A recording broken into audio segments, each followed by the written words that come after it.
पहला दिन 10 day MBA, 10 दिन के अंदर एमबीए कंप्लीट करने जा रहे हैं। और आज पहला अध्याय हमारा सोलोप्रेन्योर टू एंटरप्रेन्योर। वैसे जब भी आप सुनते हैं कि कुछ फ्री है तो पहली चीज दिमाग में आती है काम का नहीं होगा, कोई हिडन कॉस्ट होगा, कहीं बेवकूफ बनाने वाली बात तो नहीं है। लेकिन आज मुफ्त के नाम पे आपको ट्रैश नहीं, बहुत बड़ा ट्रेजर देने वाला हूं। नमस्कार, विवेक बिंद्रा बोल रहा हूं, फाउंडर एंड सीईओ बड़ा बिजनेस.com। ऐसे मैं मोटिवेशन स्पीकर हूं, लोगों को प्रेरित करता हूं, लेकिन आज खुद प्रेरित हो रहा हूं। आप लोगों की प्रेजेंस, एनर्जी, हजारों हजारों लोग इकट्ठे हो गए हैं, तो आपके ट्रस्ट को इंटरेस्ट के साथ लौटाऊंगा इस 1.5 घंटे में, क्योंकि आज वो करने आया हूं जो ना किसी ने सोचा है, ना यहां तक कोई पहुंचा है। 10 डे एमबीए, और 10 डे एमबीए में 10 रुपए भी नहीं ले रहा मैं आपसे। इतनी लर्निंग दूंगा जो टॉप 10 मैनेजमेंट इंस्टीट्यूट भी कंबाइंड नहीं दे पाएंगे। मैं क्या करने वाला हूं इन 10 दिनों में, फटाफट समझ लीजिए। आज का दिन होगा how to start a startup, solopreneur की अकेले आदमी की जर्नी कैसे होती है। कल होगा मार्केट रिसर्च और प्रोडक्ट डेवलपमेंट। जब आप शुरू करने जा रहे हैं, धंधा बाजार में उतर रहे हैं, तो दूसरे दिन सीखेंगे पहले दिन अपने आप को तैयार कैसे करेंगे, मुझे क्या क्या करना है। तो पहले दिन मैं आगे पूरी जर्नी समझाऊंगा, आपकी 1000 दिन की जर्नी कैसी होगी। पर कल आपको मार्केट रिसर्च कैसे करोगे, एग्जैक्ट कस्टमर कौन है आपका, उसको कैसे समझोगे, प्रोडक्ट उसके लिए कैसे बनाओगे। तीसरे दिन अब इसको किस स्ट्रैटेजी के साथ लेके जाऊंगा, यह डे 3 आपका। डे 4 आएगा उसके बाद। अब स्ट्रैटेजी के साथ जब बाजार में उतर रहे हो तो उसको मार्केट कैसे करोगे, उसकी पोजिशनिंग क्या होगी, उसकी मार्केटिंग क्या होगी, उसकी प्राइसिंग क्या होगी। फिर आएगा डे 5। डे 5 में जब आप बाजार में उतरने वाले हो, सेल्स करने वाले हो, उससे पहले अपनी पर्सनालिटी और कम्युनिकेशन स्किल को कैसे ठीक करेंगे। पर्सनालिटी और कम्युनिकेशन को ठीक किया, यानी कि अब आप सेल्स के लिए तैयार हो गए, तो छठे दिन पूरा आपको सेल्स सिखाएंगे, सेल्स की सारी स्ट्रैटेजी देंगे। अब आप सेल्स करने उतर गए, पैसा आने लग गया, धंधा बढ़ने लग गया, तो आएगा 7वां दिन। उसमें क्या होगा, जब बिजनेस बढ़ रहा है, पैसा आ रहा है, सेल्स हो रही है, तो आपको और मैन पावर चाहिए, तो एचआर सिखाएंगे कि मैन पावर कैसे हायर करें, एंगेज करें, रिटेन करें, कैसे टैलेंट को एंगेज करें। 8वें दिन अब आपके पास मैन पावर भी आ गई है, माल भी बिक रहा है, धंधा भी बढ़ रहा है, तो अब इस ऑर्गेनाइजेशन की प्रोडक्टिविटी को कैसे मल्टीप्लाई करूं, क्योंकि माल बिकने लग गया है, टीम आ गई है, ऑर्गेनाइजेशन बढ़ रही है, तो प्रोडक्टिविटी कैसे मल्टीप्लाई करूं। यह 8वां दिन। और यह 8वां दिन जब आप प्रोडक्टिविटी सीख जाओ कैसे मल्टीप्लाई करें, तो अब आता है 9वां दिन के अब आपको एक्सपैंड करना है, नए शहर में जाना है, आपको एक्सपैंड करके डिस्ट्रीब्यूशन नेटवर्क, रिटेल चेन, आपको सीएनएफ, आपको फ्रेंचाइजी, आपको ऑपरेशंस, आपको एक्सपेंशन, बिजनेस ऑपरेशंस, वो सारी चीज 9वें दिन सिखाऊंगा। और 10वें दिन ये सब सीमलेस कैसे रहे, वो है एग्जीक्यूशन। तो 10वें दिन होंगे एग्जीक्यूशन फ्रेमवर्क। ये 10 दिन के अंदर पूरी तरह से आपको बिजनेस के लिए रेडी कर दूंगा। 10 डे एमबीए, ये 10 दिन फ्री है, पर इसके आगे फी की हर डिग्री है। तो करते हैं, किक स्टार्ट मारते हैं पहले दिन की लर्निंग का पहला गियर। और पहला गियर शुरू हो रहा है हमारे आज डे 1 से, how to start a startup. एक सोलोप्रेन्योर की, एक अकेले आदमी की जर्नी कैसे होती है। अगर आपकी ऑर्गेनाइजेशन बिल्ड हो चुकी है, बड़ी हो चुकी है, तो भी आपके लिए जरूरी है, और अगर आपकी ऑर्गेनाइजेशन अभी शुरू हुई है तो आपके लिए बहुत ही ज्यादा जरूरी है। ध्यान रखिएगा, हर 1.5 घंटे के सेशन में एंड की तरफ आपका एक असेसमेंट होगा, एग्जामिनेशन होगा, उसे कंप्लीट करने पे 75% मार्क्स लेने पे आपको सर्टिफाई किया जाएगा। दूसरी चीज ध्यान रखिएगा, अगर ये प्रोग्राम आपने बीच में छोड़ दिया तो अगली बार अटेंड करने के लिए आपको 19,000 रुपए देने पड़ेंगे। तो पहली बार के लिए सारे अटेम्प्ट मैं खाली सीरियस लोगों को बनाना चाहता हूं, मेरे को भीड़ नहीं इकट्ठी करनी है। एक कहावत आपने सुनी होगी कि अकेला चना भाड़ नहीं फोड़ता। जिसने भी लिखी है पता नहीं उसका क्या माइंडसेट था, और चने का तो पता नहीं, लेकिन अकेला इंसान भाड़ क्या पूरा पहाड़ फोड़ सकता है। दशरथ मान जी पूरा पहाड़ फोड़ दिया। अकेला इंसान बहुत कुछ कर सकता है। सोलोप्रेन्योर की जर्नी आज जब शुरुआत जर्नी होती है तो कैसी होती है। अगर आप स्टूडेंट हो, बिजनेस की शुरुआत कर रहे हो, तो ध्यान से, मन से, कान लगा करके सुनोगे, बीच में छोड़ के जाओगे तो एकदम छूट जाओगे। पूरा 10 दिन अटेंड करना है, सारे के सारे सेशन। आज day 1, how to start a startup. अपनी भाषा में कबीरा दिए समझाए, काम करो बस उतना जितने में सैलरी मिल जाए। प्राइवेट कंपनी में वही कुछ कर दिखाता है जो मेहनती गधे से, पहले मेहनती गधा था, मेहनती गधे से कंपनी का जीजा बन जाता है, वही कुछ करके दिखाता है तो कंपनी का जीजा बन जाता है। वो कहते हैं ना, छोटी सोच पांव की मोच इंसान को आगे बढ़ने नहीं देती। आज मैं इस मानसिकता को नष्ट कर दूंगा और आपको तैयार कर दूंगा सोलोप्रेन्योर की जर्नी के लिए, जिसमें ऐसा कहते हैं कि सोमवार को लोग बोलते हैं ना नौकरी करते वक्त कि केवल शरीर ही दफ्तर जा रहा है, आत्मा तो घर पे रहती है। रघुपति राघव राजा राम, पर वो ये नहीं कहता कि जितनी तनख्वाह उतना काम, वो कहता है दबा के करेंगे काम, सुबह हो या शाम, लेंगे अपनी मर्जी का दाम, अपनी मर्जी का समय, अपनी मर्जी की जगह, अपनी मर्जी का काम, अपनी मर्जी का दाम, दुनिया लेगी सुबह शाम पूरे सम्मान से आपका नाम। तो जो शुरुआत होती है स्टार्टअप की, वो आसान नहीं होती। फ्रीलांस की तरह आप शुरू करते हो, अकेले शुरू करते हो। बड़ा अंडररेटेड प्रोफेशन है, लेकिन जो लोग वास्तव में फ्रीलांसर नहीं है उनको लगता है कि फ्रीलांसर बेचारा बेरोजगार है, पर सच्चाई ये है कि स्टार्टअप एक बहुत ही स्ट्रेस का और लोनलीनेस का एक एक्सपीरियंस है। अकेलेपन का एक्सपीरियंस है। वो तूफान में उसको पलना पड़ता है। कहते हैं ना, जो तूफानों में पलते जा रहे हैं वही दुनिया बदलते जा रहे हैं। तो as a freelancer, as a solopreneur, no matter what you do, लोग आपको शुरू में जज करेंगे, आपको इग्नोर करेंगे, आप पे हंसेंगे, आपका मजाक उड़ाएंगे, आपसे जेलस होंगे। आज तो इस पे हंस रहे हैं जो, वो कल तेरा गुणगान करेंगे, करके दिखा कोई कमाल, लोग तो इस पे अभिमान करेंगे। छोटे बदलाव से शुरुआत होगी और वही बड़ी कामयाबी का हिस्सा बनेगा। सो लेकर आया हूं फिर से आपकी काम की बात। ध्यान से सुनना मेरी बात, इसका कोई नहीं है रिपीट टेलीकास्ट, है रिपीट टेलीकास्ट, पेमेंट करना पड़ेगा। मैं हमेशा फ्री देना चाह रहा हूं, सबको फ्री देना चाहता हूं। अगर आप सीरियस नहीं हो तो आपके लिए काम का नहीं है, आपको पेमेंट करना पड़ेगा। बहरहाल आज 20 चैप्टर्स ले रहा हूं मैं। आज सोलोप्रेन्योर की जर्नी के पहला चैप्टर है, हमेशा शुरुआत अकेले फ्रीलांसिंग से होती है, लेकिन उसकी प्लानिंग करनी होती है। ऐसा नहीं कि उठाया बंदूक, गोली मार दिया, उसके बाद निशाना लगाया। पहले रेडी होगा, फिर एम करेगा, उसके बाद शूट करेगा। लोग क्या करते हैं, शूट पहले करते हैं और एम बाद में लगाते हैं। 90% लोग ऐसे ही बाजार में उतर जाते हैं। तो मैं आपको मन का काम और मन के मुताबिक इनकम, ये पेयर बहुत रेयर है। ये पेयर बहुत रेयर है कि मन का काम भी हो और मन के मुताबिक इनकम भी हो। मेरे मन में क्या है और मेरे इनकम में क्या है, दोनों मिल जाए, ये बहुत रेयर पेयर है। तो अगर फ्रीलांसर बन के मन का काम ढूंढना है तो पहले अपने अंदर कुछ बातें ढूंढो। पहली चीज, मैं क्यों शुरू कर रहा हूं, अपना गोल पहचानो, चाहिए क्या मुझे, क्योंकि जो अपने लक्ष्य में खो गया वो सफल हो गया। तो फ्रीलांसिंग अकेले शुरू करना एक स्टेपिंग स्टोन है। 10 डे MBA, 10 दिन में मजा आने वाला है। बहुत डिटेल तक ले जाऊंगा, पूरी जर्नी 10 दिन में बिल्ड होगी है। लक्ष्य जितना बड़ा होगा उतना बड़ा बलिदान चाहिए, जिद चाहिए, जुनून चाहिए, दृढ़ निश्चय का स्वाभिमान चाहिए। सो काम, अब इसमें जो मानसिकता मैं आज तोड़ रहा हूं, ये पहले अध्याय के पहले चैप्टर में, 20 चैप्टर में से, वो ये है कि जो ऐसी बिल्कुल रॉटन मानसिकता होती है ना कि काम करो या ना करो, काम की फिक्र करो, और फिक्र करो या ना करो पर बॉस के आगे उसका जिक्र करो, जो काम करे उसकी उंगली करो, जो काम ना करे उसकी चुगली करो। इस मानसिकता को तोड़ के शुरुआत कहां से करोगे आप अपने सपने और अपनी रियलिटी का मैच करोगे। आपकी एस्पिरेशन और आपका एक्शन, मुझे जाना यहां है, तो उस दिशा का वेक्टर को डिसाइड करोगे, उस दिशा को तैयार करोगे।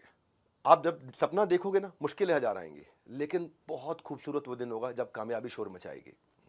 दूसरी चीज ये देखो कि मेरी स्ट्रेंथ कहां पे है। अगर आप कहीं फुल टाइम नौकरी कर रहे हो, कुछ भी कर रहे हो, एक थोड़ा समय निकाल करके चेक करो कि मुझे कौन से स्किल को अपग्रेड करना है, और जो स्किल मेरा अच्छा है, जिसके लिए मुझे बाजार में प्राइस मिल सकता है। हर स्किल का प्राइस नहीं मिलता, और जिसका प्राइस मिलता है कई बार मेरे पास वो स्किल नहीं होता। हाँ, तो कहाँ जाना है आपको स्किल बिल्डिंग के लिए, आपको किसके पांव छूने हैं, कहाँ सर झुकाना है, ये हुनर आपके अंदर आ जाए तभी आपका जमाना है। ज्ञान प्राप्त करने के लिए किसके पास जाना है, इसको थोड़ा सा समझना है। जब आप बाजार में उतरोगे तो शुरुआत में जब आप करते हो, आपके पास टाइम लिमिटेड है, टीम नहीं है आपके पास, टेक्नोलॉजी नहीं है आपके पास, ट्रेनिंग नहीं है आपके पास। तो शुरुआत में आपको समझना चाहिए, जब आप, अगर आप प्राइस घटा रहे हो तो कस्टमर बढ़ाना है, प्राइस बढ़ा रहे हो तो कस्टमर घटाना है, दोनों में क्या करना है, टाइम बड़ा लिमिटेड है, इसको कैसे लेके जाना है। तो शुरुआत में अपने लिए लिस्ट बना लो, दो साइड की। एक साइड जो स्किल आपके पास है और आपको बहुत पसंद भी है, और एक साइड जो स्किल आपके पास है लेकिन आपको पसंद नहीं, आप इंजॉय नहीं करते, उसको यूज ही नहीं करते। एक थोड़ा सा अपने आप को पहचानना है, इस समय थोड़ा इंट्रोस्पेक्शन का टाइम है। कई बार क्या होता है, जो बेस्ट पेइंग स्किल है, जिसके लिए बाजार में बहुत पैसा मिलता है, वो कई बार आपको पसंद नहीं होता इतना। तो पहले पहचानो कि आपका टॉप स्किल कैसे, कौन सा है। अच्छा, पहचानेंगे कैसे, आपको पहचानने का तरीका बताता हूं। आप बोलो मैं तो नया हूं, मुझे पता ही नहीं मेरे पास क्या स्किल है। याद करो कि कौन से काम को करने में आपको बहुत मजा आया था। आपने या तो उसको बहुत तेज किया, बहुत एफिशिएंसी के साथ किया, या कोई बड़ी अचीवमेंट निकाल दिया अपने उस काम में। याद करो, जरूरी नहीं आपको उसका पैसा मिला था उस दिन, पर उस काम को करते हुए क्या कुछ पैसा बचाया था आपने, कमाया नहीं पूछ रहा हूं, कुछ अपने खर्चा घटा दिया था, उस काम को इतने बढ़िया से कर दिया, या बाई चांस आपने कहीं छोटी सी कोई कमाई भी कर ली उसके कारण, या कोई ऐसा आपके साथ हुआ कि आपको नए कस्टमर अचानक मिलने लग गए कि भाई मैं आपके साथ काम करना चाहता हूं, या आपने कोई नया बाजार ढूंढ लिया था, या कोई आपने वोट्स जीत लिए थे, या कोई अवार्ड जीत लिया था। कोई ऐसा काम, कोई ऐसी चीज जो आपको याद आ रही है आपके एक्सपीरियंस में, वहां से हम शुरुआत कर रहे हैं। क्या आपने ऐसा किया कि सब कुछ आपके अगेंस्ट था लेकिन फिर भी आपने डिलीवर कर दिया, कोई ऐसी चीज याद करो। क्या इसने कुछ ऐसा, आपने कोई ऐसा रिजल्ट कभी प्रोड्यूस किया है कि सब कुछ मेसी था, खराब था, सड़ा हुआ था, लेकिन सब मिस्टेक्स हो रही थी पर आपने लाके ठीक कर दिया उसको। कोई ऐसा दिन याद आ रहा है आपको? वहां से शुरुआत करते हैं। आपको देखो क्या चीज आपको पढ़ने देखने में बहुत अच्छा लगता है, इंस्टाग्राम में क्या चीज देखने में पसंद आता है, यूट्यूब पे वो कहते हैं कि परिंदों को मंजिल मिलेगी यकीनन, ये फैले हुए उनके पर बोलते हैं। अक्सर वो लोग खामोश रहते हैं जमाने में जिनके हुनर बोलते हैं। तो सबसे पहले आपके टॉप स्किल जो है ना, वो आपको रेपुटेशन देंगे, वो आपके मार्केटिंग मैसेज में जाएंगे आगे चल के, आपको उससे अच्छी प्राइसिंग मिलेगी। स्किल कुछ भी हो सकता है, मैं तो वैसे ही बोल रहा हूँ, कुछ उदाहरण देता हूँ। कोई एडिट करने का स्किल है, कुछ लिखने का स्किल है, कोई प्रोजेक्ट डेवलपमेंट का है, कोई पढ़ाने का है, राइटिंग, पब्लिशिंग, प्रूफ रीडिंग, कुछ भी, बहुत तरह के स्किल है, हर तरह के स्किल है। इसके ऊपर मैंने पूरा वेबिनार किया हुआ है। शुरुआत यह है कि मुझे ढूंढना है मुझे स्पेशलाइज किस में होना है, बिकॉज स्पेशलाइजेशन हाइटन्स रेप्यूटेशन। मुझे स्पेशलाइजेशन चाहिए किस में, कि जो बेस्ट स्पेशलिटी है, जहां पे आपका स्किल और पैशन इंटरैक्ट करेगा, तो आपके जुनून का नतीजा जरूर निकलेगा, और हुनर जो है आपके अंदर है, उसके समंदर से नूर निकलेगा। तो आपको क्या करना है, अब आप थोड़ा स्वॉट की तरफ चलो। स्वॉट क्या होता है? एक होता है स्ट्रेंथ वीकनेस, जो होती है आपके अंदर, मेरी ताकत क्या है और मेरी कमजोरी क्या है, वो आपके अंदर होती है। एक होता है अपॉर्चुनिटी थ्रेट, वो आपके बाहर होती है। अपॉर्चुनिटी होती है कहां पे कस्टमर है, थ्रेट होता है कहां कॉम्पिटिटर है, ये बाहर है। दो चीजें, आपकी ताकत, आपकी कमजोरी अंदर है, और अपॉर्चुनिटी थ्रेट वो बाहर है। तो स्ट्रेंथ वीकनेस अपॉर्चुनिटी थ्रेट, तो इसको यहां से हम शुरू करेंगे अपना एमबीए। ताकि मैं एमबीए को थ्योरेटिकल नहीं रखना चाहता, मैं चाहता हूं आपकी प्रैक्टिस में आ जाए। कहां पे आपको लगता है कि थ्रेट है आपके लिए, कहां आपको लगता है आपके लिए फेलियर है बड़ा, असफलता एक चुनौती की तरह होती है, उसको थोड़ा स्वीकार करो, देखो आपके अंदर क्या कमी रह गई है, उसके बाद उसका सुधार करो। सो हमें अब, हमने थोड़ा स्पॉट करने के बाद अब आप लिखना शुरू करोगे। आपको मैनुअल दिया हुआ है साथ साथ, उस मैनुअल का प्रिंट आउट निकाल लिया होगा आपने, नहीं निकाला तो प्रिंट आउट निकाल के रेडी रहिए, हमेशा मोबाइल सामने रखिए, नोट्स बनाते जाइए। अब आपको देखना है कि मुझे इंप्रूव किसको करना है, क्योंकि ब्यूटी क्या है, इंटरनेट पे आपको आज बहुत कुछ मिल रहा है सीखने के लिए। सो चाहे कोई भी कोर्स ज्वाइन करो जो आपके काम का है, जितना सारा जानोगे आप, जितना उसके बारे में जान जाओगे, उतने वैल्यूएबल बनते चले जाओगे, और जितना वैल्यूएबल बनोगे उतनी ज्यादा आपको वैल्यूएबल मिलेंगे, वैल्यूएबल्स मिलेंगे। यानी कि आपका प्राइस आप इंक्रीज कर सकते हो with extra knowledge that you have. ये 10 डे प्रोग्राम जो मैं कर रहा हूं, ये वैसे अपने आप में परिपूर्ण है, संपूर्ण है, पर जैसे एमबीबीएस के बाद एमडी होती है, उसी तरह मेरे पास भी एमडी के लिए एडवांस प्रोग्राम्स भी हैं। मौका लगेगा तो बीच में बताऊंगा आपको इस 10 दिन के दौरान कि मैं एक प्रोग्राम लॉन्च किया, बीबी इम्पैक्ट, आउटकम ओरिएंटेड इम्पैक्ट। तो जो स्पेशलाइजेशन करना चाहते हैं, ये फ्री में 10 डे एमबी सारे करें, इसमें कोई कॉस्ट नहीं है, कोई हिडन कॉस्ट नहीं है, कुछ नहीं, कुछ नहीं देना आपको। आपको बस पूरा अटेंड करके एग्जाम पास करना है और सर्टिफिकेट लेना है। इसके बाद अगर आपको और कुछ चाहिए, मुझसे सीखना चाहते हैं एंटरप्रेन्योरशिप, तो मैं आपको बीबी इम्पैक्ट के बारे में बताऊंगा। चलता हूं दूसरे अध्याय पे। अब आपने आइडेंटिफाई किया अगर कि मैं क्या करने वाला हूं, तो अब आपको एक छोटे ऑफिस की तैयारी करनी है। कोवर्किंग स्पेस होगा, क्या होगा, आपको क्या मंच, जहां से आप शुरुआत करने जा रहे हो। अपने घर के अंदर एक कमरा ले सकते हो, वहां शुरू कर सकते हो, बाहर जा सकते हो जहां पे आप ऑफिस का एनवायरनमेंट मिल जाए आपको। अपने हौसलों के बल पर हम अपनी प्रतिभा दिखा देंगे, भले कोई मंच ना दे हमको, हम अपना मंच खुद ही बना लेंगे। तो जब आप स्पेस लेने जा रहे हो, तो चेक करो आपका बजट, आप अफोर्ड कर सकते हो। अकाउंटेंट, फाइनेंशियल एडवाइजर से अपनी बजटिंग कर लो साल भर की, के लिए अच्छे सीए के साथ बैठ करके, अच्छे क्या, सिंपल से सीए के साथ में बैठ के साल भर की बजटिंग कर लो। मिनिमम डिपॉजिट अभी कितना चला जाएगा फ्रंट, क्योंकि कोई भी जगह रेंट पे लेते हो तो मिनिमम डिपॉजिट जाता है। और अगर आपको वो लीज कंटिन्यू नहीं करनी, अगर एग्जिट करना है, तो कितना पहले उसको एडवांस में नोटिस देना पड़ेगा, ताकि आपका पैसा कम से कम कटे। जितनी चीज़ें हो सके कोवर्किंग स्पेस से शुरू कर लो, कहीं से शुरू कर लो। शुरुआत में ज़्यादा खर्चा मत करो।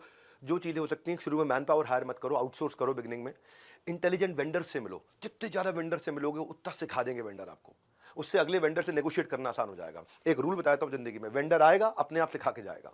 जो चीज़ आपको नहीं आती, उस चीज़ के लिए 10 वेंडर बुला लो, 7 वेंडर बुला लो, 5 वेंडर बुला लो। वेंडर आएगा अपने आप हर चीज़ सिखा के जाएगा। वेंडर आपको इतना इंटेलिजेंट बना देगा कि अगले वेंडर के साथ आप पिछले वेंडर की स्ट्रेंथ और वीकनेस ढूंढ के अगले के साथ नेगोशिएट कर लोगे। आप अगर टेक सेवी नहीं हो, आपको लगता है मुझे टेक्नोलॉजी नहीं आती, कोई बात नहीं, वेंडर आएगा सिखा के जाएगा। और वही उन्हीं में से कोई एक ट्रबल शूटिंग वेंडर रख लो अपने साथ, जो आपकी सारी टेक्नोलॉजी का काम भी कर देगा। मैं अभी आपको टीजर दे रहा हूं और पूरा ट्रेलर, पूरी पिक्चर भी बाकी है, तो भूल कर हर बात बने रहना मेरे साथ। ये बीच बीच में उठने की आदत है ना आपकी, व्हाट्सएप खोलने की, बाकी चीजें देखने की, बंद कर दो उसको। ढूंढने जाओ तो मार्केट में 1000 डुप्लीकेट चीजें पड़ी हैं। एडिडास का एबीबाज, बिस्लरी का बिलसेरी मिलता है, प्यूमा का पोमा मिलता है, सब सस्ती चीजें हैं। ये स्टूडेंट्स को अट्रैक्ट करती हैं, क्यों? क्योंकि सस्ता पड़ता है ना, जेब में पैसे नहीं होते हैं। पर मैं सस्ते में नहीं, बिल्कुल मुफ्त में दे रहा हूं, और नकली फर्स्ट कॉपी नहीं, बिल्कुल 100% ओरिजिनल कंटेंट दे रहा हूं। ना क्रैश कोर्स, ना शॉर्टकट। ये एमबीए का सक्सेस का हाईवे है। कम समझ के या कमजोर समझ के, इसको ऐसा मत समझ लेना कि भाई कम दिन है तो कमजोर होगा। छोटी बुलेट होती है ना, वो बुलेट छोटी इंसान का शरीर फाड़ देती है। मैं उसी छोटी सी बुलेट में 10 दिन के अंदर इतनी स्पीड से आऊँ, इतनी स्पीड से पढ़ाऊंगा, लाइफ टाइम की लर्निंग छोड़ के जाऊंगा आपके लिए। अब मैं चलता हूं, आपको ऑफिस सेटअप की कुछ बेसिक बात करी। प्रायोरिटी मैनेजमेंट, तीसरा चैप्टर मेरा, 20 चैप्टर ले रहा हूं। प्रायोरिटी का मतलब है सब कुछ नहीं करना है, वही करना है जो आपके गोल स्टेटमेंट को कंट्रीब्यूट करता हो। हर रोज अपनी 1 या 2 बड़ी प्रायोरिटी डिफाइन करके चलनी है कि आज के दिन मैं ये अचीव करके छोड़ूंगा। हाँ, क्योंकि थॉट प्रोसेस अपना बदलो, लेजीनेस हटाओ अपनी। लेजीनेस कहाँ होती है? ज्यादा काम करने से मैं नहीं बोल रहा कि आप एफिशिएंट हो गए। प्रायोरिटी क्या है जो सबसे बड़ा इंपैक्ट लाएगी? नहीं तो क्या है, जो एम्प्लॉयज की क्या मेंटालिटी रहती है, कई बार काम करो, बने रहो पगला, काम करेगा अगला, बने रहो कूल, सैलरी मिलेगी फुल। ये सब मानसिकता को तोड़ेंगे। अपनी एक या दो प्रायोरिटी रोज की बनानी है। सिमिलर तरीके के नेचर के काम को इकट्ठा कर लो और रोज शाम को छोटा सा रिव्यू करो अपना कि आज मैंने क्या अचीव किया, अपने गोल के कितना नजदीक गया हूं मैं। बीच बीच में मैं क्या करता हूं, जब मैं लैपटॉप पे काम कर रहा होता हूं ना, अपनी प्रेजेंटेशन फाइनल करता हूं, तो मैं चार्जर हटा देता हूं लैपटॉप का कि इसकी बैटरी खत्म होने से पहले काम खत्म कर लूं। उससे क्या रहता है कि मेरी स्पीड बनी रहती है, अरे बैटरी खत्म होने वाली, जल्दी करो जल्दी करो। वाईफाई बंद कर देता हूं। क्यों वाईफाई बंद करता हूं? कोई नोटिफिकेशन ना आए, डिस्टर्ब ना करें। तो अपनी डेडलाइंस तो कमिट हो जाओ, प्रायोरिटी डिसाइड कर लो, टाइम ट्रैकर रखो अपने पास कि करंट में मैं कितना टाइम यूज कर रहा हूं और आइडियली मुझे कितने टाइम में खत्म करना चाहिए। आजकल इस काम को कितनी देर में करता हूं, करना कितनी देर में चाहिए, अपना टाइम ट्रैकर रखो अपने पास। पहले दिन ही बता रहा हूं आपको सोलोप्रेन्योर से कैसे खुद को बिल्ड करें। अगले 9 दिन में 9 टॉपिक दूंगा आपको आगे चल के। मैं आपको मार्केट रिसर्च, प्रोडक्ट डेवलपमेंट सब बताया मैंने आपको, पूरा का पूरा 9 दिन में पूरी जर्नी बिल्ड करूंगा। तो अब आपने एक अपने स्किल सेट को पहचाना, प्रायोरिटीज को पकड़ना शुरू किया, ऑफिस की तैयारी करनी शुरू करी। अभी कस्टमर को पहचानना है आपको, कस्टमर को सेगमेंट करना है। इसके ऊपर कल का पूरा 1.5 घंटा इसी पे है, मार्केट सेगमेंटेशन पे, कि मार्केट रिसर्च के ऊपर, प्रोडक्ट डेवलपमेंट के ऊपर। पर थोड़ा भी आप समझो कि स्टार्टअप की सक्सेस जो शुरुआत होती है ना, वो आपकी आंखों से नहीं, कस्टमर की आंखों से कैसा दिखता है उस तरह शुरुआत होती है। आपको कैसा दिखता है उस पर निर्भर नहीं करता, कस्टमर को कैसा दिखता है उस पर निर्भर करता है। उसके पर्सपेक्टिव से देखना पड़ता है। वो एंड यूजर जो है वो कैसे अप्लाई करेगा आपके प्रोडक्ट को, वो इस्तेमाल कैसे करेगा, उसको कहाँ कहाँ फायदा होगा, कहाँ कहाँ फंस सकता है। वो आपकी मार्केट की कैरेक्टरिस्टिक्स पहचानने हैं आपको। ये है मार्केट रिसर्च। आपको कौन पार्टनर्स मिल सकते हैं इसमें, इसका मार्केट साइज कितना बड़ा है, यहाँ पे कितना कस्टमर है, इसका कंपटीशन इस समय क्या बिहेव कर रहा है। तो अपनी मार्केट रिसर्च में अपने आप को नैरो डाउन करते जाओ, नैरो डाउन करते जाओ। सबको सेटिस्फाई नहीं करना शुरू में। स्टार्टअप ना लोगों को हायर करने से शुरू नहीं होता, या प्रोडक्ट बनाने से, डेवलपर से शुरू नहीं होता। स्टार्टअप होता है कि कस्टमर की एक अनमेट नीड को पकड़ लें, जिस नीड को अभी तक किसी ने पूरा नहीं किया, बस उतना ही करना है। सबको बेचना और सस्ता बेचना, ये दोनों गलत मानसिकता है। सब मेरे कस्टमर है, गलत मानसिकता है। सस्ता बेचना है, गलत मानसिकता है। सेलिंग टू एवरीवन और सेलिंग चीप, ये दोनों चीजें हटा करके आपको प्रीमियम कैसे प्राप्त होगा, इन 10 दिनों में आप इस एमबीए में सीखोगे, 10 डे एमबीए में। हर आदमी आपका कस्टमर नहीं होता है। कंसिस्टेंसी कॉस्ट है, इसमें बने रहना। इस प्रोग्राम में जो रोज आएगा वो रोजगार के लिए कभी धक्के नहीं खाएगा। तो आपको किताबी कीड़ा नहीं, बिजनेस का शेयर बना दूंगा आपको मैं। तो ये कैसे करोगे आप, मार्केट में उतरोगे कैसे, एक इसकी क्या शुरुआत होगी कि मैं कैसे मार्केट रिसर्च करूंगा। पहले अपनी फोकस्ड पायलट मार्केट डिफाइन कर दो, बस लिख लेना वर्ड को, फोकस्ड पायलट मार्केट। हाँ, अगर आप अकेले शुरुआत कर रहे हैं, बिजनेस का आइडिया भले ही बड़ा हो, और शुरुआत छोटी रहनी चाहिए हमेशा, बहुत छोटे से शुरू करना चाहिए। मैं ऐसा क्यों बोल रहा हूं, को समझाता हूं। स्ट्रैटेजी होनी चाहिए कि मैं छोटी मार्केट को पूरा जीत लूं, डोमिनेट कर लूं बड़ी मार्केट में घुसने से पहले, क्योंकि वहां पे छोटी मार्केट में जो गलती करोगे, गलतियां भी छोटी रहेंगी। जब पूरे देश में पहुंच जाओगे तो गलतियां पूरे देश में फैल जाती हैं आपकी। तो अपनी मार्केट को नैरो डाउन करते जाओ और इनिशियल प्रॉफिट्स बना लो, क्योंकि आप जितनी बड़ी मार्केट में उतरोगे उतने ज्यादा खर्चे करके आ जाओगे। तो मल्टीपल मार्केट सेगमेंट को जब आप इग्नोर करना सीख गए ना, कि मैं बस ये लोग हैं, ये रीजन है, ये प्रोफाइल है मेरे कस्टमर का, इन पे फोकस करना है, तो क्या करोगे आप वैल्यू क्रिएट करने लग जाओगे। अब वहां फोकस होगा, नहीं तो मैं इधर कैसे जाऊं, उधर कैसे जाऊं, यहां दुकान कैसे खोलूं, वहां कैसे पहुंचूं। छोटे एरिया को डोमिनेट करो, छोटी मिस्टेक्स करो शुरू में, जितने रिसोर्सेज उनका पूरा इस्तेमाल कर लोगे। शुरू में बड़ा ऑफिस नहीं खोलना, पहले बिजनेस खड़ा बाद में बड़ा। एक्सपीरियंस क्रिएट करो कस्टमर का, कि word of mouth local market में आपके बारे में फैल जाए। मत घबराओ size of the focus pilot market से, छोटा ही है, जितना छोटा है उतना बढ़िया, स्मॉलर द बेटर। तो ये शुरुआत है आपकी।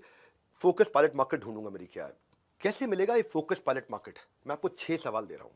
फोकस पायलट मार्केट क्या होता है समझो। पहला सवाल, क्या जिस कस्टमर के पास जा रहा हूं मैं, वो कस्टमर वेल फंडेड है, उसके पास पैसा है मुझे देने के लिए, या ऐसा बंदा है जिसके लिए मुझे मेहनत बहुत करनी है लेकिन उसके पास बजट ही नहीं है। जो आपने अपना कस्टमर प्रोफाइल बनाया ना। दूसरा, क्या मैं या मेरा सेल्स के जो भी छोटी टीम है वो वहां तक पहुंच सकती है आसानी से। तीसरा, फोकस पायलट मार्केट कैसे डिफाइन कर रहे हो। हाँ, नोट्स दिए आपको, मैनुअल दिया है, मैनुअल में भी नोट्स है आपके पास में। तीसरा, क्या वो कस्टमर के पास एक कंपेलिंग रीजन है खरीदने का, कोई बड़ा कारण है कि उसको ये प्रोडक्ट चाहिए ही चाहिए आपसे, तो वो आपकी फोकस पायलट मार्केट है। चौथा, क्या आपको कोई पार्टनर की जरूरत पड़ने वाली है वहां तक बेचने के लिए। पार्टनर मतलब चाहे डिस्ट्रीब्यूटर हो, सीएनएफ हो, रिटेलर हो, फ्रेंचाइजी हो, या किसी प्रकार का कोई भी इंडिपेंडेंट कंसल्टेंट हो, कोई एफिलिएट हो, कोई सोशल मीडिया चैनल्स हो, कोई और इन्फ्लुएंसर हो, क्या किसी की कोई इसमें मदद कर सकता है आपको वहाँ पहुँचने में? पाँचवा, इसमें क्या कोई एंट्री बैरियर है या कंपटीशन जब मर्जी घुस जाएगा इसमें? छठा, क्या ये सेगमेंट को अगर मैंने जीत लिया तो मैं इसको एक्सपैंड कर पाऊंगा? अगर ये 6 आंसर हैं यस, क्या आपको हाँ इसके आंसर मिल रहे हैं पॉजिटिव डायरेक्शन में, तो अब आपकी फोकस पायलट मार्केट बनने लग गई है। जैसे मैं बताता हूँ, जेफ बेजोस की अमेजॉन की फोकस पायलट मार्केट पहले बहुत छोटी थी। एग्जाम्पल से सीखो आप। वो क्या फोकस पायलट मार्केट थी? खाली बुक्स, किताबें किताबें किताबें किताबें। 90s में चालू किया, किताबें बेचनी थी बस, खाली ऑनलाइन किताबें बेचते थे वो। तो अमेजॉन ने फोकस पायलट मार्केट को जीतने के बाद में एडजेसेंट कैटेगरी में एंटर किए थे। वो उसका फाउंडेशन बन गया था। उसके बाद दूसरी प्रोडक्ट कैटेगरी आई, इलेक्ट्रॉनिक आया, फैशन आया, ग्रोसरी आया, सब कुछ आया, मल्टी बिलियन डॉलर कंपनी हो गई अमेजॉन। लेकिन शुरू फोकस पायलट मार्केट से किया।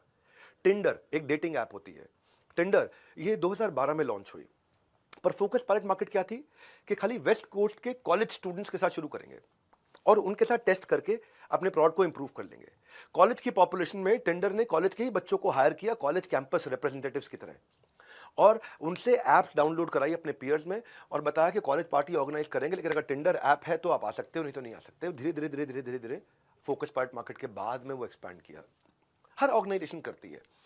एक जॉब सर्च की बड़ा प्रोमिनेंट पोर्टल है कॉल्ड लिंक्डइन, सब जानते हैं लिंक्डइन। लिंक्डइन ने शुरू में किस पे फोकस किया? जिसको नौकरी चाहिए? नहीं, जिसको नौकरी देनी है, यानी कि रिक्रूटर पे फोकस किया, यानी कि एचआर हेड पे फोकस किया। जितने ज्यादा रिक्रूटर आ गए, बाकी सब के सब जॉब ढूंढने वाले अपने आप पहुंच गए। तो उन्होंने एक फोकस पायलट मार्केट डिसाइड करी। बाद में पॉजिटिव वर्ड स्प्रेड हो जाता है। सो अभी मैं आपको पहली खुराक दे रहा हूं, लर्निंग की पूरी संजीवनी बूटी अभी दूंगा। थ्योरी में जो प्रैक्टिकल का तड़का लगाऊंगा, बहुत स्किल्स होंगे, ग्रेट, आपकी प्रोफाइल का बढ़ जाएगा वेट। 10 दिन रिजल्ट कंप्लीटली इन। तो ये जुड़े रहना मेरे साथ। परसोना पे चलते हैं, कहानी आगे बढ़ाते हैं कि कस्टमर का परसोना कैसे बनेगा। फोकस पायलट मार्केट का परसोना एक मिनी बायोग्राफी होती है रियल यूजर की। उसकी गोल, स्ट्रेंथ, पेन, मोटिवेशन क्या है मेरे कस्टमर के, वो कैसा सोचता है, उसका एक डिस्क्रिप्शन लिखो, उस कस्टमर का साइकोलॉजी लिखो उसकी। बाद में टेक्नोलॉजी बनाओगे, पहले साइकोलॉजी आएगी फिर टेक्नोलॉजी आएगी। याद रखा करो मेरी बातों को, पहले साइकोलॉजी बाद में टेक्नोलॉजी। टेक्नोलॉजी अब ऐप बनाने लगते हो, टेक्नोलॉजी बनाना शुरू करते हो, मोबाइल एप्लीकेशन बना रहे, वेबसाइट, जो भी टेक्नोलॉजी था, पहले साइकोलॉजी पकड़ो कस्टमर की कि क्या उससे आपको आपका मार्केटिंग मैसेज समझ में आएगा, आपको समझ में आएगा इन्फ्लुएंसर बायर कंज्यूमर कौन है। ये नॉलेज का खजाना दे रहा हूँ, नॉलेज का खजाना। जानने का कोई एक्सक्यूज मत बनाना। 10 डे एमबीए, दाम नहीं है लेकिन दम बहुत है। इंटरनेट पर ढूंढने से आपको एमबीए का कभी ऐसा नहीं मिलेगा ज्ञान। इसीलिए पूरा प्रोग्राम अटेंड कीजिए, क्योंकि बाद में देने पड़ जाएंगे दाम। आप दूसरी बार नहीं आ सकते, दूसरी बार फ्री में नहीं आ सकते, मतलब आ तो सकते हो, फ्री में नहीं आ सकते, इसलिए पूरा अटेंड करना है। 5वां अध्याय आज का 20 में से, डिसीजन मेकिंग यूनिट। अब जो कस्टमर का आपने पर्सोना डिसाइड किया, उसमें डिसीजन लेता कौन है? वो खुद लेता है या उसके बिहाफ पे कोई और लेता है? अच्छा, अगर आप कहते हो नहीं नहीं वो डिसीजन खुद ही लेता है, तो उसके सेकेंडरी इन्फ्लुएंसर कौन है? तो वो किससे इन्फ्लुएंस होकर डिसीजन लेता है? क्या कोई मीडिया पब्लिकेशन पढ़ रहा है वो? क्या वो कोई बाहर के कॉन्ट्रैक्टर से मिलता है जो उसको, जैसे मान लो बिल्डिंग मटेरियल वाले हैं, ये कॉन्ट्रैक्टर्स के थ्रू माल बेचना चाहते हैं, सीमेंट वाले कॉन्ट्रैक्टर्स के थ्रू माल बेचना चाहते हैं, कंस्ट्रक्शन वाले कॉन्ट्रैक्टर्स के थ्रू माल बेचना चाहते हैं, या उससे कोई फ्रेंड्स एंड फैमिली है जो उसको इन्फ्लुएंस करते हैं, कोई इंडस्ट्री के ग्रुप्स हैं जो उसको इन्फ्लुएंस करते हैं, कोई वेबसाइट वो जाता है जो उसको इन्फ्लुएंस करती है, कोई ब्लॉग्स हैं, क्योंकि जिनके शब्दों में भाव होता है उनका बड़ा प्रभाव होता है। तो किसके पास वीटो पावर है, परचेजिंग डिपार्टमेंट किसके पास है, और सेकेंडरी इन्फ्लुएंसर कौन है? अपने आप से ना ये 3 सवाल पूछो कि मेरे कस्टमर के अलावा डिसीजन लेने में कौन लगा हुआ है साथ में। वो आपको आगे चल के बहुत मदद करेगा इस 10 दिन में। दूसरा सवाल, सबसे ज्यादा इन्फ्लुएंस इसके ऊपर किसका है? और तीसरा, कौन इस ट्रांजैक्शन को रोक सकता है? इसके बीच में कोई शकुनी तो नहीं है कहीं, मेरे और इसके बीच में, मेरे और मेरे कस्टमर के बीच में? हाँ, इनको अभी पहचान लेते हैं। बड़ा बहुत इनसाइट जनरेटिंग कंटेंट दे रहा हूँ, बड़ा प्रैक्टिकल कंटेंट दे रहा हूँ। एमबीए जो कि एप्लीकेशन में आएगा। मैं चलता हूँ मेरे 6ठे अध्याय पे, प्रोडक्ट डेवलपमेंट।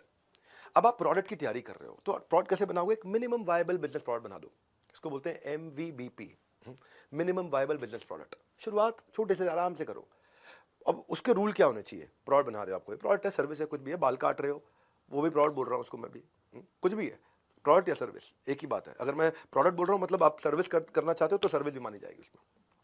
हाँ, कोई भी सर्विस बेचने जा रहे हो अपनी, कंसल्टिंग बेचने जा रहे हो अपनी, कुछ भी बेचने जा रहे हो, सोलोप्रेन्योर शुरुआत कर रहे हो, तो देखो इसमें 3 चीज़ों का ध्यान रखो। पहली चीज़, कस्टमर को इससे वैल्यू क्या मिलेगी, क्या कस्टमर इसके लिए पे करने को तैयार होगा, और क्या मैं इतनी ट्रांजैक्शंस कर लूंगा कि मुझे फीडबैक का लूप मिलना शुरू हो जाएगा। उसको बोलते हैं मिनिमम वायबल बिजनेस प्रोडक्ट। इसके बारे में मैं डे 2 पे यानी कि कल शाम को बहुत डिटेल में बताऊंगा। ये बहुत डिटेल में जाएगा भी, सारी चीजें काम की, सबका अपना मोल, सच्चा फायदा जो बताए वो सबसे ज्यादा अनमोल। हाँ, तो भैया ऐसा है, लर्निंग का डोज आपको लेना होगा हर रोज। ये बताता हूं कि अब मेरा जो नेक्स्ट चैप्टर आएगा वो बताएगा कि ब्रांड कैसे बनेंगे। नोट्स बनाते रहो। People will forget what you said, people will forget what you did, but they don't forget how do you make them feel. तो पहला स्टेप है कि कस्टमर को ब्रांड बनाते वक्त कस्टमर को फील कैसे किया जाए, वो अरे वाह कैसे बोले, कनेक्ट कैसे हो। तो अभी आप अकेले हो, अपना पोर्टफोलियो कैसे बनाओगे। जब मैं छोटा था, बचपन में बहुत छोटा था मैं, तो शक्तिमान प्रोग्राम आया करता था। वो घर में होता था, गंगाधर गल्ला दुकान शक्तिमान, घर पर गंगाधर। तो ये जो घर पर गंगाधर गल्ला दुकान शक्तिमान, क्या मतलब हुआ, उसकी अपनी एक, उसका अपना एक प्रोफाइल है। अगर आप शुरू कर रहे हो ना, एक फुल पेज इमेज के साथ अपना पोर्टल, अपनी वेबसाइट बनाओ। बिल्डिंग पर्सनल ब्रांड बहुत इंपॉर्टेंट है, आसान नहीं है। आपके पास पोर्टफोलियो जो अपना बनाओगे, उसमें आप आपके स्किल्स, आपके टेस्टिमोनियल, आपके एक्कोलेड, आज तक क्या हुआ है, आपके कोई अवार्ड अचीवमेंट है, कोई केस स्टडी है, वो सबको वेब पे डालो। सबको सोशल मीडिया से कनेक्ट कर दो, वेबसाइट को सब जगह से अनाउंसमेंट करने शुरू कर दो that you are open for business. Email करो अपने दोस्तों को, उनको पर्सनल अपडेट देना शुरू करो that now your what are you up to, क्या करने वाले हो। आजकल पिछले कुछ सालों में फेसबुक ग्रुप्स बहुत पॉपुलर हो गए हैं। उनकी पॉपुलैरिटी हो गई इंटरेस्ट के हिसाब से, कैटेगरी वाइज ग्रुप्स बन गए हैं। तो सोशल मीडिया पे लोगों को आपको इंप्रेस नहीं करना, देखो मुझको नहीं, इंपैक्ट करना है। अपने आप को जब इंट्रोड्यूस करोगे, ऐसे इंट्रोड्यूस मत करो मैं कुछ बेचने आया हूं, आप बताओ मैं कैसे आपकी मदद कर सकता हूं। शुरुआत आपको ऐसे ही करनी है। लोग अगर कुछ सवाल पूछे तो उनको आंसर करो, बी हेल्पफुल, बिल्ड रिलेशनशिप। खाली ये नहीं कि आप डोंट पोस्ट लिंक के हायर मी। लोगों को दिखाओ कि आप एक्सपर्ट हो इस एरिया में। इसमें अपना पोर्टफोलियो बनाओ, अपने एग्जाम्पल दो अपने पोर्टफोलियो के अंदर कि आप क्या क्या करते हो, कैसे कैसे आप समस्याएं सॉल्व करते हो, अपनी सर्विसेज अपने कॉन्टैक्ट फॉर्म के साथ, ताकि लोग आपको साथ टच बेस कर सकें, मिल सकें, जुड़ सकें। तो जब अपनी वेबसाइट बनाओगे तो अपनी बड़ी लार्जर देन लाइफ एक इमेज डालो, बड़ी फोटोग्राफ डालो, बड़े साइज की फोटोग्राफ, लगना चाहिए कोई बड़ा ब्रांड है ये। खुद को आप ब्रांड नहीं फील करोगे तो कोई और आपके बारे में कभी फील नहीं करेगा। अगर आपका पोर्टफोलियो है ये प्रोफेशनल लगेगा, शुरुआत से प्रोफेशनल लग जाओगे। अनप्रोफेशनल फ्रीलांसर्स के बीच में आपकी पहले से ही एक साख बननी शुरू हो जाएगी। It will make you stand out. हाँ, ये दिखाएगा कि आप सीरियस हो अपने बिजनेस के बारे में। Portfolio is everything here, promises are nothing. ये सब प्रेजेंटेशन की बात है। आपका बिजनेस कार्ड भी आप दोगे तो digital business, virtual business cards बनाओ। उसमें एक बड़ा क्लियरली लिखो कि आप कौन हो, आपकी यूनिक वैल्यू क्या है, क्या यूनिक वैल्यू है, और आपका कॉन्टैक्ट डिटेल्स कैसे हैं। Excellent presentation get sold without hesitation. कोई हेजिटेशन नहीं होगी एक्सीलेंट प्रेजेंटेशन में। तो ये जो 10 डे MBA प्रोग्राम है ना, ये आउटकम ओरिएंटेड है, फ्री है, फास्टेस्ट है, फर्स्ट ऑफ इट्स काइंड है। All I need is a discipline mind. बस आप डिसिप्लिन रहना मेरे साथ में। यूनिवर्सिटी से MBA बेच कर अपना बिजनेस बनाया है, मैं बेचने नहीं, बेचना सिखाने आया हूँ। तो आपको 18 दिन के युद्ध में, जैसे कृष्ण ने अर्जुन को गीता का ज्ञान दिया था ना 18 दिन के युद्ध में, वैसे 10 दिन में मैं आपको बिजनेस के कुरुक्षेत्र में रेडी कर दूंगा। दिन बस 10 हैं। मेरे सालों की लर्निंग का ये एक रस है, निचोड़ देने जा रहा हूं आपको। अब जो नेक्स्ट चैप्टर है मेरा, कोई बिजनेस 3 वजह से चलता है। वो 3 वजह कौन सी होती है? Customer, customer, customer. लेकिन कस्टमर को लाने में कष्ट बहुत है, मैं आसान करता हूं उसको। ये पूरा अध्याय आपके बड़े काम का है। मैं बहुत स्पीड से बहुत सारे टिप्स देने वाला हूं कि कस्टमर मिलेगा कैसे। पर शुरुआत में बहुत ज्यादा कस्टमर के पीछे मत भागना। इतने ही कस्टमर लेना अगर बिजनेस शुरू किया है तो, जितने आप हैंडल कर पाओ, उल्टा दिक्कत ना हो जाए। मेरे एक्सपीरियंस है, मैं जितने भी फ्रीलांसर से मिला हूं या जिसने बिजनेस शुरू किया है, अगर उनसे पूछो सबसे बड़ी प्रॉब्लम क्या है, तो उनके बिजनेस की सबसे बड़ी एक ही प्रॉब्लम है कि कस्टमर ढूंढूंगा कैसे। पर रूल क्या है? You don't get paid for the time you spend, you get paid for the value you create. जो समय आप लगाते हो उसका पैसा नहीं मिलता है, जो वैल्यू आप क्रिएट करते हो उसके लिए पैसा मिलता है। तो मैं आपको 4 इंट्रोस्पेक्टिंग क्वेश्चन पूछता हूं। पहला, कस्टमर आपके ब्रांड के बारे में जानेगा कैसे? जहां पे जानेगा वहां पहुंचना पड़ेगा आपको। दूसरा, कस्टमर आपके प्रोडक्ट को कैसे एनालाइज करेगा खरीदने से पहले? क्या उसके पास कोई तरीका है एक्सपीरियंस करने का खरीदने से पहले? ये जो सवाल है काम आएंगे, मैनुअल में लिखे मैं आपके पास में। इन सवालों के जवाब लिखना, ब्रेनस्टॉर्म करना। तीसरा, कस्टमर का आपसे माल खरीदने का तरीका, जर्नी क्या है, किस तरह से खरीदेगा, ऑनलाइन खरीदेगा, ऑफलाइन खरीदेगा, दुकान से खरीदेगा, कहां से खरीदेगा। चौथा, क्या कस्टमर इसके लिए पैसा देने को तुरंत तैयार है? So customer doesn't care how much you know, he knows how much you care. He doesn't care how much you know, he knows how much you care. यानी कि उसको ये परवाह नहीं कि आपको ज्ञान कितना, लेकिन उसके पास ये ज्ञान है कि आपको उसकी परवाह कितनी है। तो ये परवाह करने के लिए इन 4 सवालों का उत्तर मैनुअल में जरूर लिखना अपने लिए। इतनी वैल्यूएबल मैनुअल दिया ना मैंने साथ में आपको कि वीडियो तो दोबारा नहीं मिलेगा देखने को आपको, लेकिन मैनुअल आपके पास रह गया ना, उसमें नोट्स हैं आपके पास में। तो जब कंज्यूमर एम्पैथी का एक उदाहरण देता हूं, आप बोल सकते हो कि मेरी स्पेशलिटी में बड़ा डिटेल ओरिएंटेड फ्रीलांस एनिमेटर हूं इस पूरे शहर में, पर कस्टमर क्या कह रहा है, मुझको डिटेल ओरिएंटेड नहीं चाहिए, मुझे चाहिए फास्ट नॉट परफेक्ट। सो अब यू विल क्विकली बिकम, अगर आपने ये सोचा ना कि मैं बड़ा डिटेल ओरिएंटेड हूं, मैं फास्ट नहीं हूं, मैं परफेक्ट हूं, कस्टमर कह रहा है मुझे चाहिए फास्ट, परफेक्ट नहीं चाहिए, तो क्या होगा, आप जल्दी ही बहुत डिटेल ओरिएंटेड बेरोजगार फ्रीलांसर बन जाएंगे। आपको ये समझना है कि जो आपका कस्टमर है उसको स्पीड चाहिए या उसको एफिशिएंसी चाहिए या उसको एक्यूरेसी चाहिए या उसको ब्यूटी चाहिए, उसके लिए इंपॉर्टेंट क्या है, या उसको ड्यूरेबिलिटी चाहिए या उसको लग्जरी चाहिए या उसको अफोर्डेबिलिटी चाहिए, उसको सिंप्लिसिटी चाहिए, उसको अच्छी हेल्थ चाहिए, उसको चाहिए क्या आपके कस्टमर को, उसके लिए इंपॉर्टेंट क्या है, उसको सिक्योरिटी चाहिए, उसको रिलायबिलिटी चाहिए, उसको प्रॉफिटेबिलिटी चाहिए, वो क्या सोचता है। ये चैप्टर इसी के ऊपर है। अब जब आप कस्टमर आपको लाना है और आपने शुरू किया, आपके पास वो तरीका नहीं है, नेटवर्किंग करो, प्रोफेशनल एसोसिएशन ज्वाइन करो, इवेंट ज्वाइन करो, छोटी छोटी टॉक्स दो अपने टॉपिक के बारे में, keep showing up, people will start welcoming you. पहले दिन आपको रास्ता नहीं दिख रहा है मतलब ये नहीं कि वहां नहीं पहुंचोगे, जहां तक रास्ता दिख रहा है चालू करो। हा? अपना माइंडसेट चेंज करो, from what can I get से what can I give. What can I get नहीं रखना, मैं क्या इससे ले सकता हूं, नहीं मैं इसको क्या दे सकता हूं। So don't be one of दोस्त जो खाली तभी फोन करते हैं जब उनको कुछ चाहिए। वो वाले नेटवर्कर भी होते हैं जो नेटवर्किंग करते हैं इसीलिए। तो अपने जो भी एग्जिस्टिंग नेटवर्क है अभी आपका, आसपास खास में घुस जाओ। जो भी आपके सर्कल में हो सकता है, किसी को सर्विसेज की जरूरत हो, आपका क्लासमेट हो सकता है, ओल्ड कलीग हो सकता है, कोई प्रोफेसर हो सकता है, कोई टीचर हो सकता है, कोई पुराना बॉस हो सकता है, कॉन्वर्सेशन शुरू करो, केवल अपने बारे में बात मत करो और कॉन्टैक्ट एक्सचेंज करने का मौका मत छोड़ना, ताकि इवेंट के बाद आप उसके साथ टच में रह सको। सीधा अपना don't ask for the job straight, talk about कि आप कैसे मदद कर सकते हो, उनसे टच में रहो, क्रीपी मत बनो। और खास तौर से जिससे भी आप मिल रहे हो, अगले दिन उसको लिंक्डइन पे नाइस टू मीट यू एक नोट भेजो। और nice to meet you note में देखो, आप ये भी देखना कि हर एक के पीछे नहीं भागना, अपने प्रोस्पेक्ट को चूज करो। ये ध्यान से रखो कि बिजनेस, प्रोफेशन, इंडस्ट्री, कंपनी, कौन किसको आपकी जरूरत पड़ने वाली, उसकी लिस्ट बनाओ, रैंक दो उनको, आइडियल कैंडिडेट का टॉप से लेकर के डाउन तक एक रैंकिंग दो, यार ये सबसे ज्यादा आइडियल कैंडिडेट है मेरे लिए, ये मेरी स्किल के साथ फिटमेंट है, इसकी बहुत अच्छी फिटमेंट है, इनका पे स्केल है, ये मुझे पैसा दे सकते हैं। कुछ होते हैं बिग स्टेबल ऑर्गेनाइजेशन, कुछ होती है मिड साइज बहुत बिजी आगे बढ़ना चाहते हैं, कुछ होती है एकदम स्टार्टअप अभी ग्रो करना है उनको, उनकी रेपुटेशन क्या है, तो वो कहां जाता है कस्टमर, वो क्या कौन सी ऑर्गेनाइजेशन ज्वाइन करता है, वेबसाइट, ब्लॉग क्या देखता है, क्या पढ़ता है। तो ये जब आप करते हो तो अब अपनी प्रेजेंटेशन में ऑब्सेस मत हो जाओ कि मैं पूरी स्क्रिप्ट रट के जाऊंगा, रट के मत जाओ। बस वर्बल मिररिंग करने की जरूरत नहीं है, आपको खाली बस अपने आप को रेडी करके जाना है कि आपके पास अपना पूरा ज्ञान होना चाहिए। और प्रेजेंटेशन के बाद में फॉलो अप करना मत मिस करो, ये मैं सब सेल्स वाले दिन बहुत डिटेल में समझाऊंगा।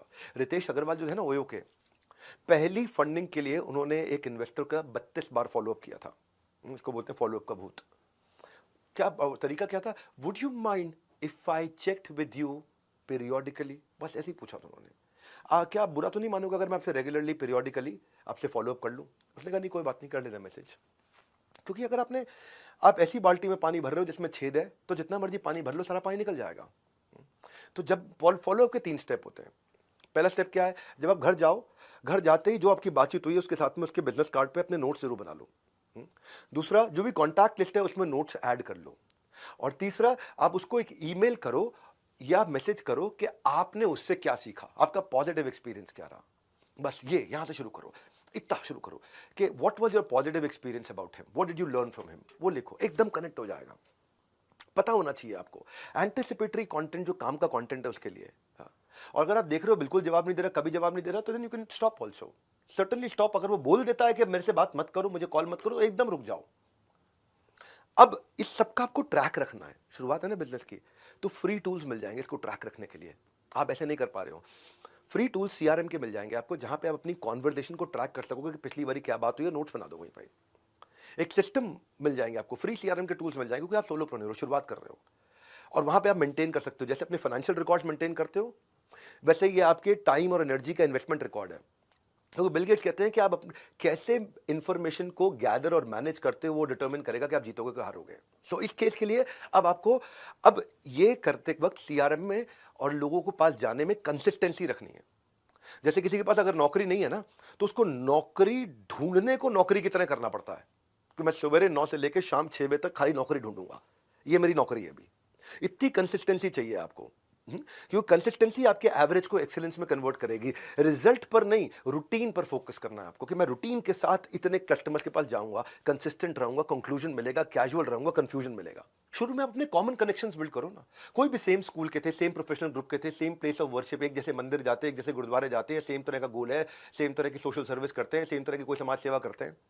और जब आप उनसे मिलोगे, उनको जो जो आपके पास किसी भी प्रकार की अथॉरिटी है उसको जरूर प्रोजेक्ट कर देना। अथॉरिटी समझ तो जैसे जैसे हॉस्पिटल जाओ या कहीं डॉक्टर के क्लिनिक जाओ तो वहां पे अपनी डिग्री जरूर डिस्प्ले करता है, वो उसकी अथॉरिटी है। तो डिग्री डिस्प्ले कर रहा है, प्रमोट कर रहा है उनकी अथॉरिटी को। हाँ, तो आपका रिज्यूमे, वेबसाइट, आपका बायो, पोर्टफोलियो, आपके क्लाइंट लिस्ट, आपके कोई भी प्रोफेशनल टाइटल है, आपकी कोई मेंबरशिप्स है, सर्टिफिकेशंस हैं, कोई स्पेशल ट्रेनिंग है, कोई अवार्ड्स हैं, वो आपकी अथॉरिटी को डिफाइन करते हैं। सो आप अपने ट्रस्टेड इनर सर्कल को बिल्ड करके वहां पे, जिसमें जैसे आप कोई फेलो फ्रीलांसर है, कोई और बडी है, कोई रिलेटिव मेंटर है आपका, वहां से शुरुआत करो। नहीं मिलती जॉब पोर्टल्स पे जाओ, वहां आपको रिक्वायरमेंट्स मिल जाएंगी। नहीं मिलता आपको तो बाकी फ्रीलांसर और एंटरप्रेन्योर से पार्टनरशिप करो कि भाई मैं तुझे दे दूंगा लीड, कोई तू मुझे लीड दे दे, तेरा बिजनेस अलग है, मेरा अलग है। मैं शादी के कार्ड छापता हूँ, तू शादी में बैंड बाजा बजाता है, तेरा बैंड बाजा वाले धंधा मैं नहीं कर सकता, शादी का कार्ड छापने का धंधा तू नहीं कर सकता। मैं तुझे लीड देता हूँ, तू मुझे लीड दे, हम आपस में कुछ शेयर कर लेंगे। आपकी इंडस्ट्री की न्यूज जो छप रही है उसके लिए गूगल पे अलर्ट डाल दो कि आपकी इंडस्ट्री की न्यूज आएगी तो वो अलर्ट आपको मिल जाए। तो जब भी आप ये करोगे, अपनी ये सब जब पढ़ते पढ़ते आप अपनी ऑनलाइन रेपुटेशन भी बिल्ड करोगे, क्योंकि आपने कोई न्यूज पढ़ी तो उससे आप 4 लाइन का छोटा सा एक पोस्ट डालोगे, ऑनलाइन रेपुटेशन बिल्ड होगी। और उस वर्क सैंपल जो आपने वर्क किया उसको क्लाइंट के तरह आप शेयर करते हो, तो आप इससे क्या रहता है, आपको अपकमिंग टूल्स के बारे में पता चलता रहता है न्यूज से। आप अपकमिंग टूल्स पे एक्सपर्ट होने लग जाते हो, आप अपनी केस स्टडीज प्रेजेंट करते हो। फिर जब आप टारगेटेड ऐड लगाओगे अपने क्लाइंट लिस्ट पे, या आप डायरेक्टरीज के थ्रू जाओगे जहां पे डायरेक्टरीज मिल जाएगा, वहां पे आपने अगर कोई कस्टमर मिला, शुरू में तकलीफ भी आती, कोई बात नहीं, 30 मिनट की एक फोन कंसल्टेशन फ्री दे दो, नीड जनरेट कर लो। नीड जनरेट कर लो, कोई भी आपको मदद कर सकता है। खासतौर से जो मैंने बताया ना, जो आपके कॉम्प्लीमेंटिंग स्किल्स वाले हैं वो आपको बहुत मदद कर सकते हैं। और क्या कर सकते हो, मैं और कहानी आगे बढ़ाता हूं। आप अपने मंथली न्यूज़लेटर्स कुछ भी छोटी छोटी अचीवमेंट्स के बना सकते हो। या कई फ्रीलांसर्स के न्यूज़लेटर्स होते हैं, उनको रजिस्टर कर सकता हूं। मैं मैं बहुत सारे तरीके आपको बताते जा रहा हूं, ये आपको काम आएंगे, इनको ध्यान से सुनो। क्योंकि ना पैसा ना डोनेशन, मेरी एमबीए की फीस आपकी डिटर्मिनेशन।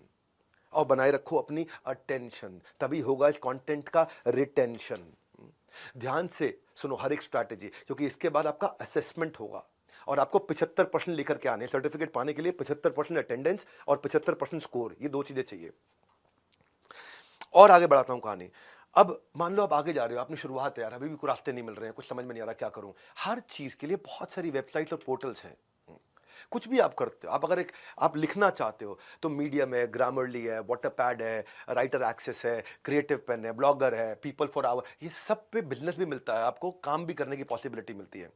आप कहते हो मैं तो डिजाइनर हूं, मैं राइटर नहीं, कोई बात नहीं, कैनवा है, बिहेंस है, एडोबी है, वर्डप्रेस है, ड्रिबल है, विक्स है, कोड पेन, इन पे तो इनमें से कई ऐसे पोर्टल्स हैं जहां पे आपको बिजनेस मिलता है आपके लिए।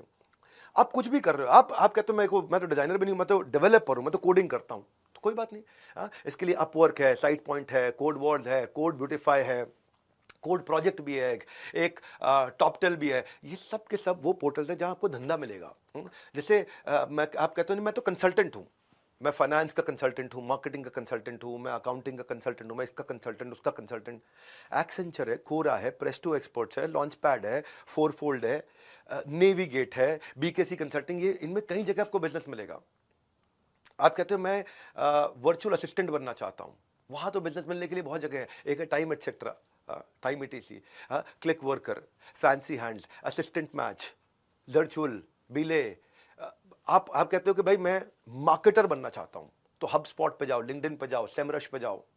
आप कहते हो मैं तो फोटोग्राफर हूं, खाली फोटो खींचता हूं, मैं क्या धंधा करूंगा, गेटी इमेज है, पिक्साबे है, फ्लिकर है, शटर स्टॉक है, वहां से आप पैसा कमा सकते हो। तो start finding portals for yourself. मैं कस्टमर सर्विस करना चाहता हूं घर से, वी वर्क रिमोटली है, वर्चुअल वोकेशन है, सपोर्ट ड्रिवन है, जो स्ट्रगल है ना आपका आज का, वो आपकी कल की स्ट्रेंथ बिल्ड करेगा। पर वेक्टर बनाओ, अपनी दिशा तैयार करो। ये 10 दिन में आपको मजा आने वाला है।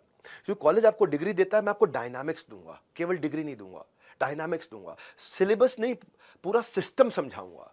10 डे एमबीए फ्री है, वर्थ इट है। इसमें बस आपका मुझे टाइम चाहिए। 9वें अध्याय पे चलते हैं, कहानी आगे बढ़ाते हैं। सेल्स साइकिल बनती है आपकी एक, कि आज शुरू किया कितने दिन में पैसा आएगा। सेल्स साइकिल एक बनती है कस्टमर एक्विजिशन की। तो अपने प्रोसेस को लिखो, कितना लंबा प्रोसेस है, एस्टिमेट करो कि इसमें कितने रास्ते में हर्डल्स आएंगे, कितनी तकलीफें आएंगी, कस्टमर का पैसा मेरे जेब तक आते आते तक कितने दिन आपको चाहिए एक पेइंग कस्टमर लाने के लिए। जितना लंबा लेंथ होगा सेल्स साइकिल का, उतना उस दौरान के सारे खर्चे आपको डालने पड़ जाएंगे। क्योंकि अगर मान लो पेमेंट आते आते 90 दिन लगेंगे, तो 90 दिन में क्या खर्चे होने वाले हैं, उस एक्सपेंसेस को कैलकुलेट करो। सेल्स साइकिल समझनी जरूरी है आपको। अगर आप एक सोलोप्रेन्योर स्टार्टअप शुरू कर रहे हो, क्या क्या कॉस्ट है आपकी, कई तरह की कॉस्ट होगी ना आपकी। एक आपके पास कोई अगर सेल मैन पावर है, उसकी सैलरी हो गई, कोई ब्रोशर आपने प्रिंट किए हैं, बांटे हैं, कोई वेबसाइट आपने बनाई है, कोई ट्रेड शो में आप गए हो, कोई एडवर्टाइजिंग करी है आपने, कोई फेसबुक ऐड लगाई है, कोई इंडस्ट्री पब्लिकेशन में गए हो आप, कोई व्हाइट पेपर, कुछ भी। जितनी लॉन्ग सेल साइकिल होगी उतना ज़्यादा पैसा लग जाएगा आपका। लेकिन अगर आपको पता है सेल साइकिल खाली शुरू में लॉन्ग है और उसके बाद पाइपलाइन बहुत बड़ी है, तो चल जाएगा, लाइफ टाइम वैल्यू है उसमें। So even after spending a lot of money, अगर कस्टमर ने नहीं खरीदा तो फिर आपके लिए खतरा है। तो ये आप सेल्स साइकिल समझे। अब सेल्स साइकिल समझ में आई, तो अब आपको डिसाइड करना है मेरी प्राइसिंग क्या होगी। तो मेरा 10वां अध्याय प्राइसिंग का, बहुत वैल्यूएबल कंटेंट है। आपका गोल ये नहीं है कि आप अपने बिल, जितने आपके बिल आपके खर्चे हैं पूरे कर लो। आपका गोल है होना चाहिए कि जिस चीज के लिए मैं वर्दी हूं, जो मेरी वर्थ है, उसका पैसा मुझे मिले। समझो भाई, घोड़ा अगर घास से दोस्ती करेगा तो खाएगा क्या? काम कस्टमर अनुसार, लेकिन दाम काम अनुसार। तो चार्ज वॉट यू डिजर्व। न ज्यादा में बिकेगा और न कम में बिजनेस जमेगा। सही राइस के लिए जरूरी है सही प्राइस। तो प्राइसिंग को सीखते हैं हम।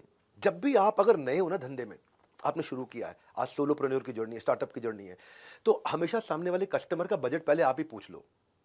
उसको बंडल प्राइस के साथ शुरू करो, फिर इंडिविजुअल प्राइस पे लेके आना। अगर कम करना है तो बंडल प्राइस से चालू करो। अपने आप को कंसल्टेंट की तरह जब पोजीशन करोगे ना, तो ऐसा नहीं है कि मैं यार फ्यूचर में काम मिलेगा उसकी होप में आज ही प्राइस कम कर दूं। नहीं, वो करना भी पड़े तो बहुत छोटा सा टेस्टिमोनियल के लिए कर दो, ताकि आपका प्रोफाइल मजबूत बन जाए। तो और कई बार अगर आपके काम कस्टमर को पसंद नहीं आया, तो वो कहेगा इसको रिवाइज करो, उसको दोबारा ठीक करो, दोबारा ठीक करो। ट्राई मारना कि जो रिवीजन है उसका बजट अलग बनवा देना उससे। ये भी तय करने का, लॉन्ग टर्म कॉन्ट्रैक्ट बन रहा है तो तय कर लेना कि मैं 5%, 10% हर 3 महीने, 6 महीने, 1 साल में बढ़ाऊंगा प्राइस। ये चीजें मैं आपको एक्सपीरियंस से बता रहा हूं आज। ये चीजें आपको बता रहा हूं कि शुरुआत कैसे होती है। पहले 1000 दिन की जर्नी में पहले 100 दिन कैसे जाएंगे आपके। अगर ना बोलना पड़े तो कस्टमर को ना बोलना चाहिए। शुरू में सुनना सीखो, हाँ, ज्यादा बात नहीं करना। और देखिए, एक चीज आप समझाता हूं आपको मैं, क्योंकि इसने मुझे 2 साल तक बिजनेस देना है तो कम पैसे लगाता हूं, नहीं। एक बात बताता हूं आपको, एक नया रूल समझाता हूं। 2 साल तक कम पैसे मिलने से ज्यादा अच्छा है कि 4 महीने में, 3 महीने में बहुत ज्यादा पैसे ले लो। आप क्या करो, शॉर्टर डे और हायर रेट ले लो। उससे क्या होगा, आज अपफ्रंट पैसा आना शुरू हो जाएगा, आपके पास कैश फ्लो अच्छे हो जाएंगे। कभी अगर दोनों में कंपेयर करना हो ना, और 4 महीने, 3 महीने का काम वर्सेस 1 साल का काम, और 3 महीने में आपको अच्छा पैसा मिल जाए, और बहुत कम करके 1 साल में बांट के टुकड़ों में लेने से अच्छा है कि शुरुआत में कैश फ्लो कैसे मेरे मजबूत रहेंगे। आज अगर अपफ्रंट पैसा आ गया, मैं मजबूत हो जाऊंगा, मैं कॉन्फिडेंट हो जाऊंगा बिजनेस करने के लिए। पहले 100 दिन में पैसा और कस्टमर, 2 चीजें चाहिए होती हैं आपको। तो आप वैल्यू बेस्ड प्राइसिंग कैसे होती है वो आपको समझाता हूं। अपने फी स्ट्रक्चर को प्लान करो। कभी आप पर आवर भी कैलकुलेट करना चलेगा आपकी इंडस्ट्री में, या पर डे चलेगा, या पर यूनिट चलेगा, हाँ, जो आउटपुट दे रहे हो आप, या प्रोजेक्ट कंप्लीट करने पे चलेगा पैसा, या मिनिमम अमाउंट के साथ भी चलेगा, एमजी ले लिया आपने उससे, या परसेंटेज ऑफ प्रॉफिट चलेगा कि मैंने उसका धंधा बढ़ा दिया, उसके प्रॉफिट में परसेंटेज ले लूं। तो आप अपने जो फी स्ट्रक्चर को कैलकुलेट करोगे, शुरुआत में समझ में नहीं आता मैं कौन सा करूं, तो बिलेबल टाइम देख लो, हाँ, या फिर ओवरहेड एक्सपेंसेस और अपने प्रॉफिट मार्जिन को कंसीडर करो। पर हमेशा अपना लोएस्ट प्राइस दिमाग में क्लियर रख के जाना कि इसके नीचे नहीं जाऊंगा, हाँ, ये मेरा लोएस्ट प्राइस है। अपने बेंचमार्क, अपने रेट इंडस्ट्री में पकड़ के अपने लोएस्ट प्राइस को पकड़ के चलो। तो इसके लिए आपको कई बार अपनी न्यूमेरिकल वर्थ कैलकुलेट करनी आनी चाहिए, वो भी आपको समझाता हूं मैं। न्यूमेरिकल वर्थ कैलकुलेट करने से पहले अपनी कॉस्टिंग अंदर एक यूनिट की कितनी पड़ रही है, और बाजार में मेरे अगेंस्ट ऑप्शंस क्या अवेलेबल है, इनको पकड़ के चलना है आपको। अगर आप इनोवेटर हैं कोई, और कोई आप ऐसी चीज ले आए जो बाजार में अवेलेबल नहीं है, और आप जल्दी शुरू में ले आए हैं तो इस समय पूरा प्राइस चार्ज करो, बाद में प्राइस जब और लोग बाजार में उतर जाएंगे तब प्राइस कम करो। इसके लिए ये पता है, या फिर दूसरी तरफ होता है बैरियर प्राइसिंग, प्राइस इतना कम कर दूं कि मेरा कॉम्पिटिटर ही ना घुस पाए, लेकिन इसमें थोड़ा खतरा भी रहता है। हाँ, प्राइस इतना कर दूं कि कोई और सप्लायर ही ना घुस पाए। इसमें एक मिल्किंग स्किमिंग होता है कि मैंने बढ़िया प्रोडक्ट एस्टैब्लिश कर लिया है तो और अभी किसी के पास नहीं है तो मैं इससे मैक्सिमम कमाते जाऊं, लेकिन जब कॉम्पिटिटर आएगा तब तक मैं अच्छा कमा के निकल जाऊंगा। फिर एक होता है penetration pricing.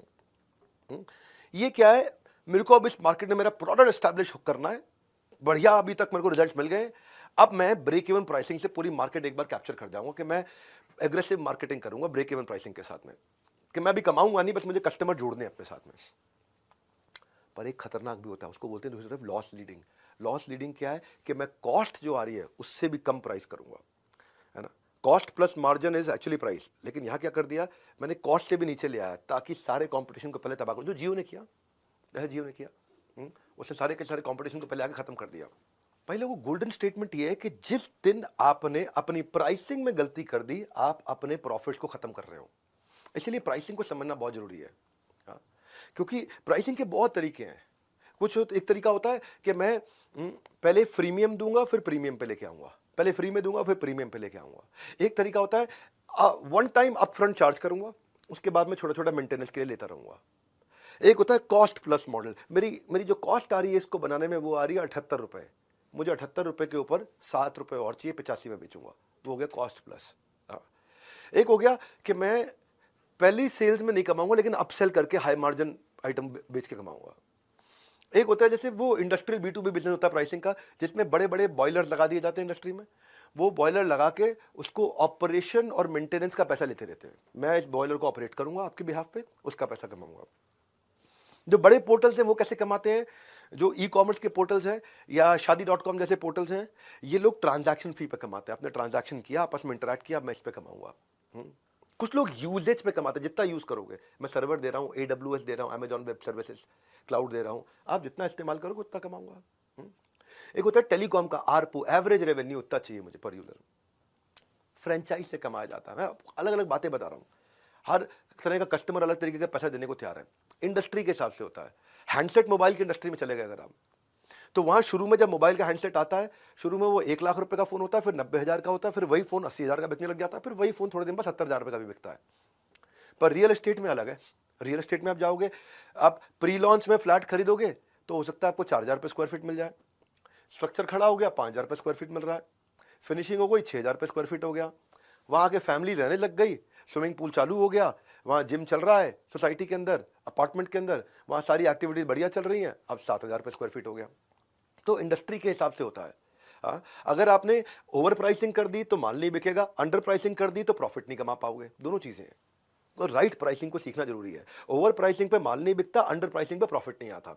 What is the right pricing? अब आपको मैं एक एक करके पकड़ाते जाऊंगा, बहुत बढ़िया चैप्टर्स पे लेके जाऊंगा। जो रिटेन रहेगा वही रिटर्न पाएगा। रिटेन रहो इस प्रोग्राम में, तभी रिटर्न मिलेगा लाइफ में। जो मिस कर देगा वो रिग्रेट करेगा। कॉस्ट नहीं है इसका मतलब ये नहीं कि आप कैजुअल रहोगे, अटेंटिव रहो, पार्टिसिपेट करो, नोट्स बनाओ और 11वें अध्याय की तरफ कहानी को लेकर चलो, वो है नेगोशिएशन। फ्रीलांस का मतलब ये नहीं कि मैं फ्री में काम करूं। If you are good at something, free में करने की जरूरत नहीं है आपको उसको। सो क्या करूं फिर मैं, कैसे नेगोशिएट करूं? डोंट गो ब्लाइंड, तैयारी करके जाओ। If you don't prepare you have to repair. जिस कस्टमर के पास जा रहे हो उसके फाइनेंशियल्स पढ़ो, उसके बारे में प्रेस में पढ़ो, उसके रिव्यूज पढ़ो, उसके अगेंस्ट क्या कंप्लेंट हो रही है पढ़ो, उसकी वेबसाइट्स को पढ़ो, उसके ब्लॉग को पढ़ो, उसके सोशल मीडिया फीड्स को पढ़ो। जब आप तैयार होकर जाओगे ना तो आप घबराहट के मारे नेगोशिएट नहीं करोगे। You don't negotiate out of fear, but never fear to negotiate. ये कैसे करोगे आप, मैं बताता हूं आपको। आपको अपना मस्ट हैव पता होना चाहिए, ये मेरा डील ब्रेकर है, ये मेरा डील मेकर है। You do not get what you want, you get what you negotiate. बड़ा इंपॉर्टेंट चैप्टर है ये। शुरुआती बिजनेस में ना समझ में नहीं आता मैं नेगोशिएट कैसे करूं।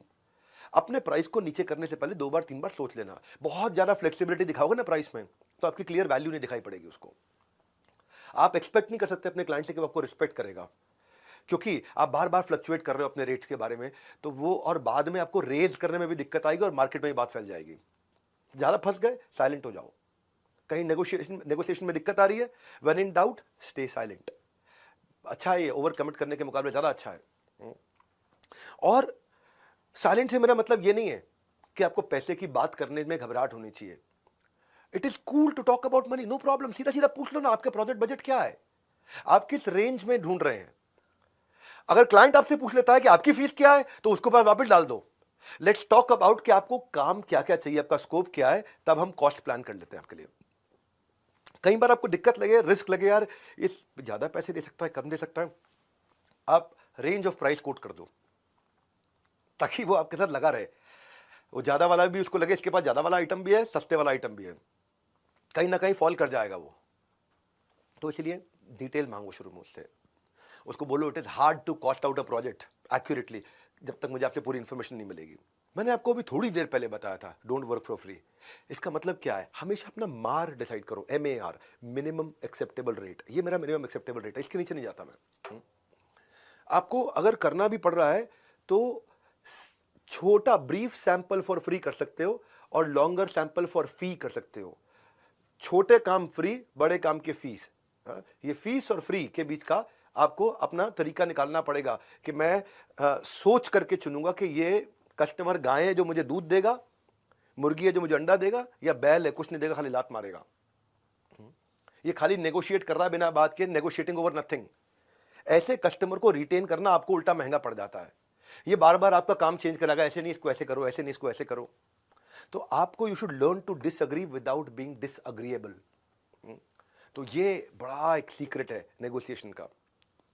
मेरे साथ लगे रहना, बहुत अमेजिंग चीज है जो एक साथ दे रहा हूं, नेक्टर निचोड़। ये याद रखना, मैं बार बार बताता हूं, फ्री इसका मतलब ये नहीं है कि फॉर ग्रांटेड लो, फोकस बनाए रखो। केवल मार्क्स नहीं, मार्केट रेडी बना दूंगा आपको मैं। ये MBA का जो प्रोग्राम है ना, आपको जीवन भर याद रहेगा। याद, फ्री में इतनी लर्निंग दे रहा हूं कि दिमाग के खुल जाएंगे कपाट। प्राइसिंग और नेगोशिएशन सीख रहे थे। अब जब नेगोशिएट करोगे तो नेगोशिएट में वैल्यू क्रिएट कैसे करोगे, कैसे बताओगे कि आप वैल्यूएबल हो, वो भी सीखना जरूरी है आपको। आपका नया बिजनेस है, लोग आप पे ट्रस्ट नहीं करते, तो क्या है, आपको ये बताना है कि आप इस प्रोडक्ट के कारण उसकी लाइफ में वैल्यू कितने रुपए की ऐड कर रहे हो। यानी कि अपनी यूनिक सेलिंग प्रेपोजिशन के अलावा my unique feature, your unique benefit, और उस बेनिफिट को क्वांटिफाई कर दो। आपको बताना कि आपका स्किल कैसे मैच करता है उनके प्रोजेक्ट को, और फिर उस स्किल का पैसा आप इसलिए ले रहे हो क्योंकि आपके प्रोजेक्ट में आप ये बेनिफिट दे रहे हो। वैल्यू क्रिएशन अगर आप सीख गए, मैं इसकी एग्जांपल दे देता हूं आपको, चलो आसान करता हूं आपके लिए। जो आपका स्किल है उससे सामने वाले का कितने रुपए का खर्चा घटा है, आप जो भी प्रोडक्ट सर्विस दे रहे हो उससे उसे कितने रुपए का फायदा हुआ है, या उसके कितने रुपए के कस्टमर एक्स्ट्रा मिल गए उसको, या आपने किसी को कितने रुपए की ब्रांडिंग कर दी इंप्रूव, जो उसको अगर बाजार से खरीदनी पड़ती ब्रांडिंग तो कितने रुपए की पड़ती, कितने रुपए का आप उसको नया फ्रेश कस्टमर ला के दे रहे हो, कि आपने कितने रुपए की प्रोडक्टिविटी एम्प्लॉइज में बढ़ा दी, कि भाई पहले 10 लाख की तनख्वाह पे वो 1 करोड़ का काम कराता था, अब उन्हीं एम्प्लॉइज से वो 10 लाख की तनख्वाह में 1 करोड़ 20 लाख का काम करा रहा है या 1.5 करोड़ का काम करा रहा है। तो आपने बता दिया मेरे कारण आपको मैंने 30% ग्रोथ दिया, 50% ग्रोथ दिया। आपने या उसकी एम्प्लॉय का रिटेंशन बढ़ा दिया, एम्प्लॉय सेटिस्फैक्शन बढ़ा दिया, या बिजनेस में कोई स्केल ला दिया, या आपके कारण उसका नया आउटलेट खुले हैं, नया एक्सपेंशन हुआ है, नया मार्केट शेयर मिला है, नया प्रॉफिटेबिलिटी बढ़ा है। ये नंबर देना है आपको, तब आप नेगोशिएट कर पाओगे। इस अध्याय को सीखना जरूरी है। मैं आपको समझा रहा हूं कि ये चैप्टर हार्वर्ड में पढ़ाया जाता है। मैंने बहुत इजी करके आपको क्वेश्चंस देके, एग्जांपल देके समझाया है। रेस्टोरेंट में खाना खाने के बाद आप बिल में नापतोल करते हो, रोटी कितने की थी, सब्जी कितने की थी। कई बार कहीं ऐसा तो नहीं है उन्होंने बिल में एक चीज़ को 2 बार लगा दिया हो, चेक करते हैं ना, कई बार बिल में एक चीज़ को डबल तो नहीं लगा दिया उन्होंने। एक ही आइटम को रोटी 2 ली थी लेकिन रोटी को 2 बार 2 लगा दिया, 4 का पैसा लगा दिया। कितने रुपए का GST लगाया, कितने रुपए का सर्विस टैक्स लगाया, वो कैलकुलेट करने के बाद आप बताते हो हाँ जी बिल ठीक है, वैल्यू फॉर मनी था या नहीं था।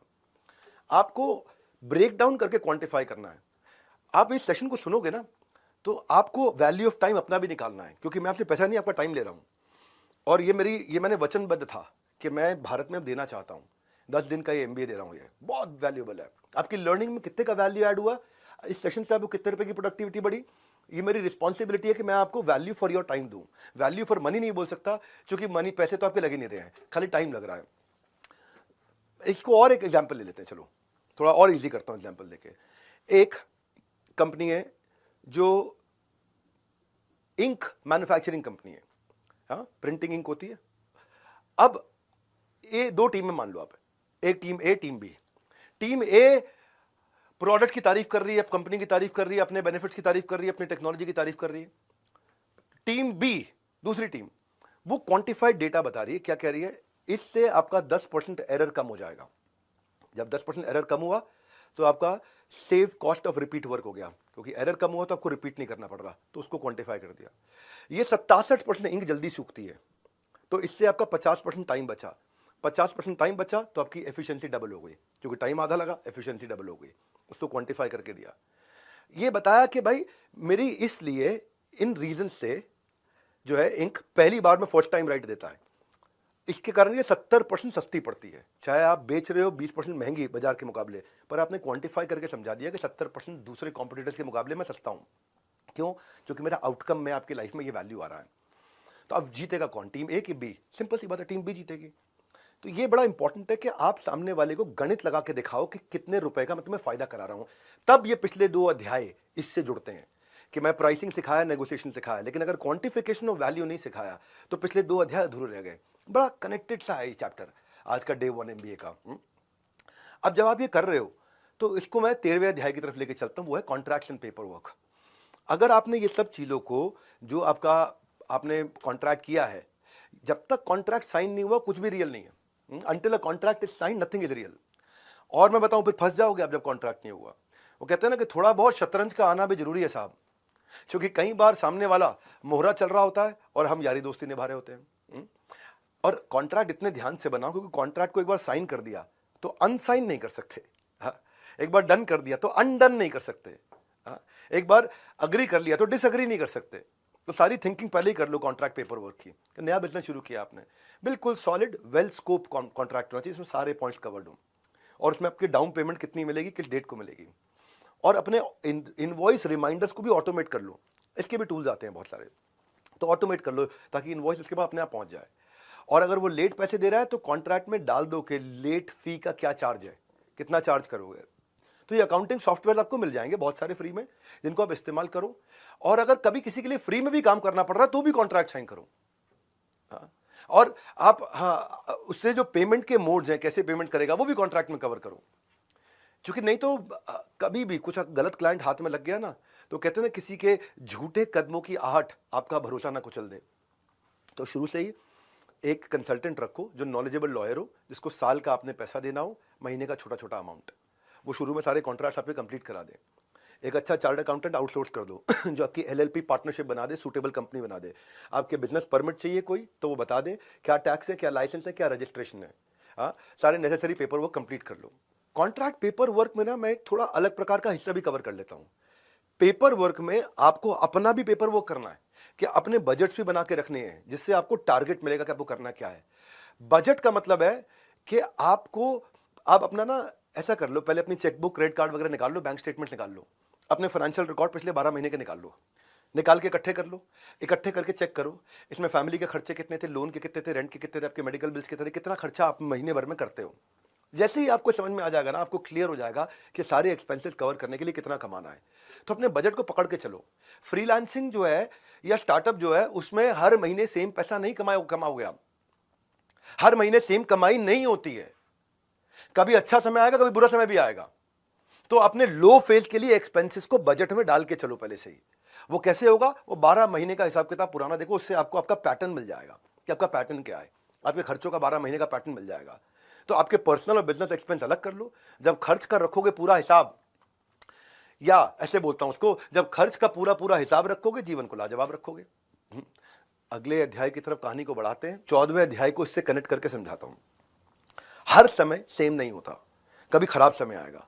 तो आपका अगर आपके स्टार्टअप में, सोलोप्रेन्योर की लाइफ में ऑफ सीजन आ गया है, ड्राई टाइम आ गया है, धंधा नहीं मिल रहा है, तो सबसे पहले धंधा मंदा हुआ है, आप मंदे नहीं हुए अपने दिमाग से। आप अपने दिमाग से तो अपने आप को करोड़पति की तरह सोचने की तैयारी करो। करोड़पति की तरह सोचने के लिए आपको 0 रुपए लगते हैं, पैसे नहीं लगते हैं। तो आपका बिजनेस सीजनल हो सकता है, कमिटमेंट सीजनल नहीं चाहिए हमारे को। ड्राई टाइम, जिस समय धंधा नहीं है, जब आप लो फेज में आ गए हो, वो टफ रियलिटी है सारे स्टार्टअप्स की, सोलोप्रेन्योर्स की जिंदगी में आती है तकलीफें ये। तो आपको क्या करना है इस समय में, आपको ये सोचना है कि यार इस टाइम के लिए मैं प्रिपेयर कैसे करूंगा। अब ये टाइम होता है अपने सारे पुराने कनेक्ट के पास फिर से वापस जाने का। मैंने एक वो बड़ा प्रोजेक्ट अभी कंप्लीट किया, बहुत मजा आया उस प्रोजेक्ट में। Now I am open for new work. If you here of anyone you can recommend मी। तो आपने शुरुआत कैसे करी, ये नहीं कि यार मैं बेरोजगार बैठा हूं, या मेरे पास धंधा नहीं, मैं बहुत बढ़िया प्रोजेक्ट कंप्लीट करके आया हूँ, बड़ा सेटिस्फाइड रहा। अगर आप नेटवर्क में किसी को इस तरह की प्रॉब्लम सॉल्व करवानी हो तो I am an expert on that. और इस समय जब सीजन लो है तो 3 4 5 तरीके की बातें बताता हूं आपको। पहला, लो सीजन में आराम नहीं करना है, नेटफ्लिक्स नहीं खोलना है, अमेजॉन प्राइम नहीं खोलना है। लो सीजन में आपको इंस्टाग्राम नहीं चलाना है, उसमें रूटीन रखना है हमेशा। ऐसे रूटीन बना के रखना है जैसे आप मैंने बताया ना कि जब आदमी बेरोजगार होता है तो रोजगार ढूंढने को रोजगार की तरह करना चाहिए। जब उसके पास नौकरी नहीं होती तो नौकरी को ढूंढने के लिए नौकरी की तरह नौकरी को ढूंढना चाहिए कि जैसे नौकरी करते हो। सुबह 9 बजे बैठूंगा नौकरी ढूंढना, शाम 6 बजे तक नौकरी ढूंढता रहूंगा, ये मेरी अभी नौकरी है। यानी कि रूटीन रखना है लो फेज में हमेशा। लो फेज में नेटवर्क बना के रखना है, खूब नेटवर्क के साथ कनेक्टेड रहना है। क्योंकि जब आप बिजी थे तो आप नेटवर्क को टाइम नहीं देते थे। जब आप बिजी थे तो अपने दोस्तों को, अपने उन सारे इन्फ्लुएंसर्स को जिनका जिंदगी में आपके बड़े इन्फ्लुएंसर्स जो क्लाइंट दे सकते थे, आप उनको टाइम नहीं देते थे। जब आप बिजी थे तो आप ऑनलाइन प्लेटफॉर्म पे अपनी बाकी सारी इंफॉर्मेशन अपडेट नहीं करते थे। अब टाइम आ गया है।